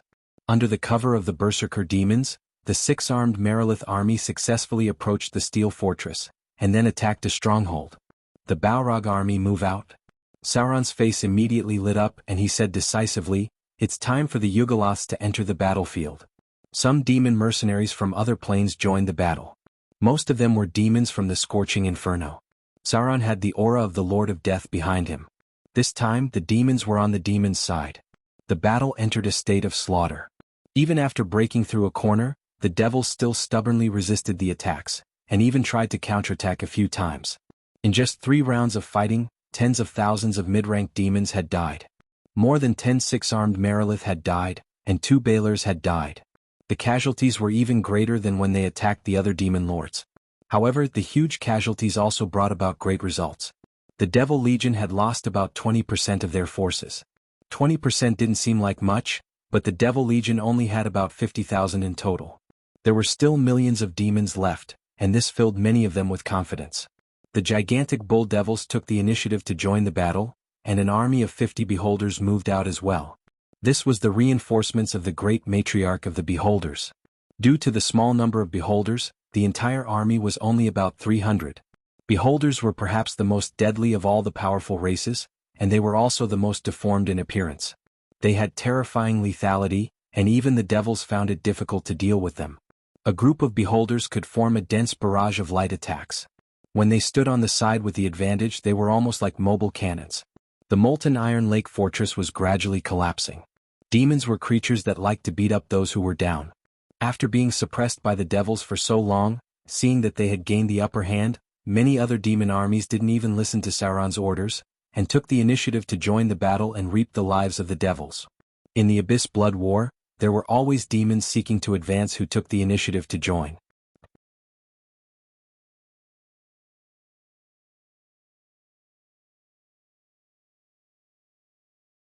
Chapter 1109. As the last devil army was annihilated by the demons, the molten iron lake officially changed owners. Countless demons cheered. After thousands of years of oppression, they finally defeated the devils and took down the most important molten iron lake in the 10,000 Abyss Plain. As long as they kept this place, they could continuously obtain metal, which was a great advantage in the blood war against the devils. Master, we won. The molten iron lake has been conquered by us. It's time to drive the devils back home. All the high-level demons were very excited, especially those who had successfully harvested the heads of the devils. Killing enemies in the blood war could allow them to improve faster. Just by eliminating the 50,000 devils, tens of thousands of low-level demons had already advanced. This efficiency was like a battle with 20% EXP suddenly increased to 100% EXP. Every demon who had experienced the blood war would feel it very clearly. If not for the high casualties and danger of the blood war, this kind of war would be addictive to the demons. But even so, there were still many demons who joined the blood war. Sauron was not too happy about the glorious results of the war for the demons, killing 50,000 devils at the cost of 200,000. Because the strength of the devils was indeed too powerful. It was not that the individual devils had higher combat power, but their discipline when organized into an army had amazing combat power. More than 1,000,000 demons against 50,000 devils. Although this was a difficult battle, more than 200,000 of them had died. This result was not a great victory in other places, but it was a glorious battle for the demons. Even the other demon lords who heard the news began to request to send out troops to participate in the blood war because the blood war was the fastest way to advance. If there were a few more victories like this, they would have a large number of high-level demons under their command. The reality was so funny. They had achieved such results with 20 times the number of troops, and they had already sent out part of their main force. If not for the fact that a large number of demons had advanced after this battle, Sauron doubted that it would be possible to defeat the Baator Inferno. But in any case, everything was off to a good start. As long as they won, the demon army would be endless. Countless new demons and demons who were seeking to advance would join the battlefield. And when the devils sent a large number of troops to attack the material plane, it was easy for Sauron to push them to the Baator Inferno. But all of this had to be done quickly. They had to achieve a glorious victory before the devils could react. The molten iron lake had already been lost. This was also a huge loss for the devils, and he believed that the news would soon reach the 8 infernal generals. What Sauron wanted to do was to nurture a batch of flame balers while recovering the rift plains. Only a large number of flame balers would be able to resist the Devil's Blood War elites. Meanwhile, in many places in the material plains such as Arendelle, the Northern Spire, the Windspear Hills, and the Barren Border, the resistance army of the various races and the church forces of the gods could clearly sense a little change. In other words, the Devil Legion's attacks had been reduced by 30%. It was as if the enemy's attack had finally been blocked. This made many people feel extremely excited, and they also saw a glimmer of hope for victory. However, only those who truly saw through the fog knew that this wasn't the work of humans, but a certain existence in the dark was resisting all of this. In the deepest part of Glory City, an incomparably powerful god was also watching the bottomless abyss. Baylor leader Sauron? Is it his incarnation? Interesting. He actually used this method to stop the devil's footsteps. The blood war broke out again, putting great pressure on the devils. At this moment, the head of the 8 infernal generals, Bayer, who occupied a large area of land in the south and was approaching the wizard city, was faced with a difficult choice. That was to ignore the rift planes and attack the material plane with full force, or to dispatch a part of the Devil Legion to defend the rift planes. The Avatar crisis was about to end. If the gods fought for the shackles and restored their strength, then the Devil Legion would be finished. There were at least 5 great divine powers in the material plane who were hostile to them. Because they were trapped in the body of a saint, they didn't dare to fight head-on for fear of death. However, if they restored their divine powers, they would definitely not be able to resist a big wave. If the devils were in the Bator Inferno, it would be fine. In any case, there was Lord Asmodeus. The gods couldn't do anything in the Bator Inferno. However, if it was the material plane, Asmodeus wouldn't dare to act rashly. The reason was simple. He was also afraid of death. The gods would fall in the Avatar crisis, and so would the Lord of Hell. This was fair. In essence, although Asmodeus did not weaken as much as the gods because of the Avatar crisis, he could also be killed. Bottomless abyss, dissolved iron lake. It was not until this moment that Sauron felt the terrible advantage of the devils in numbers. He also understood why the Devil Legion could fight equally with the devils. They only needed a strong leader, that was all. In just one day, Sauron's troops didn't decrease because of more than 200,000 casualties. On the contrary, they quickly expanded to the size of 1.5 million. It was terrifying. Countless devils came to the rift plains by various means. They sneaked in from the river Styx and arrived from the portal. As long as they were ambitious devils, it seemed that they wanted to give it a try. There were more than 600 known layers in the abyss. Even if only 1,000 devils came from each layer, it would be a huge army of more than 600,000. Now, in the broken region of the rift plains, more than 300,000 devils had gathered again. They came from Asgrat, Zeta Tower, Frozen Wilderness, Magic Net Prison, that's right. The Queen of Spiders territory, Smaggard, Saltwater Swamp, Slime Prison, Poison Valley, Well of Darkness, and so on. Just by looking at the names of these layers, one could know how terrible the war potential of the abyss was. The premise of this potential outbreak was that there must be a devil lord who was strong enough to lead the blood war, and that was the Devil Prince of the Abyss. Once Demogorgon led all of this, and now Sauron had gained the recognition of most of the devils. At least after recovering the dissolved Iron Lake, he had taken the lead in this part of the blood war. There were already more than 100,000 devils who came to him. The terrible human wave tactic was taking shape. After seeing the hope of defeating the devils, the devil army under Sauron's command expanded at a very terrifying speed. It had to be said. Compared to the Bator Inferno with only 9 layers, the abyss with at least 600 layers had an extremely terrifying advantage in terms of population. In that case, since they had such a huge advantage in terms of population, let the devils face the tide of demons. You're tuning in to the Han Lee's Wuxia Adventures YouTube channel. We're so grateful for your support, and don't forget to subscribe to join us on this incredible journey through captivating stories. Your generosity through donations truly makes a world of difference, as it's the primary source of revenue that allows me to expand and enhance this channel for you. Thank you from the bottom of my heart for being a part of this adventure.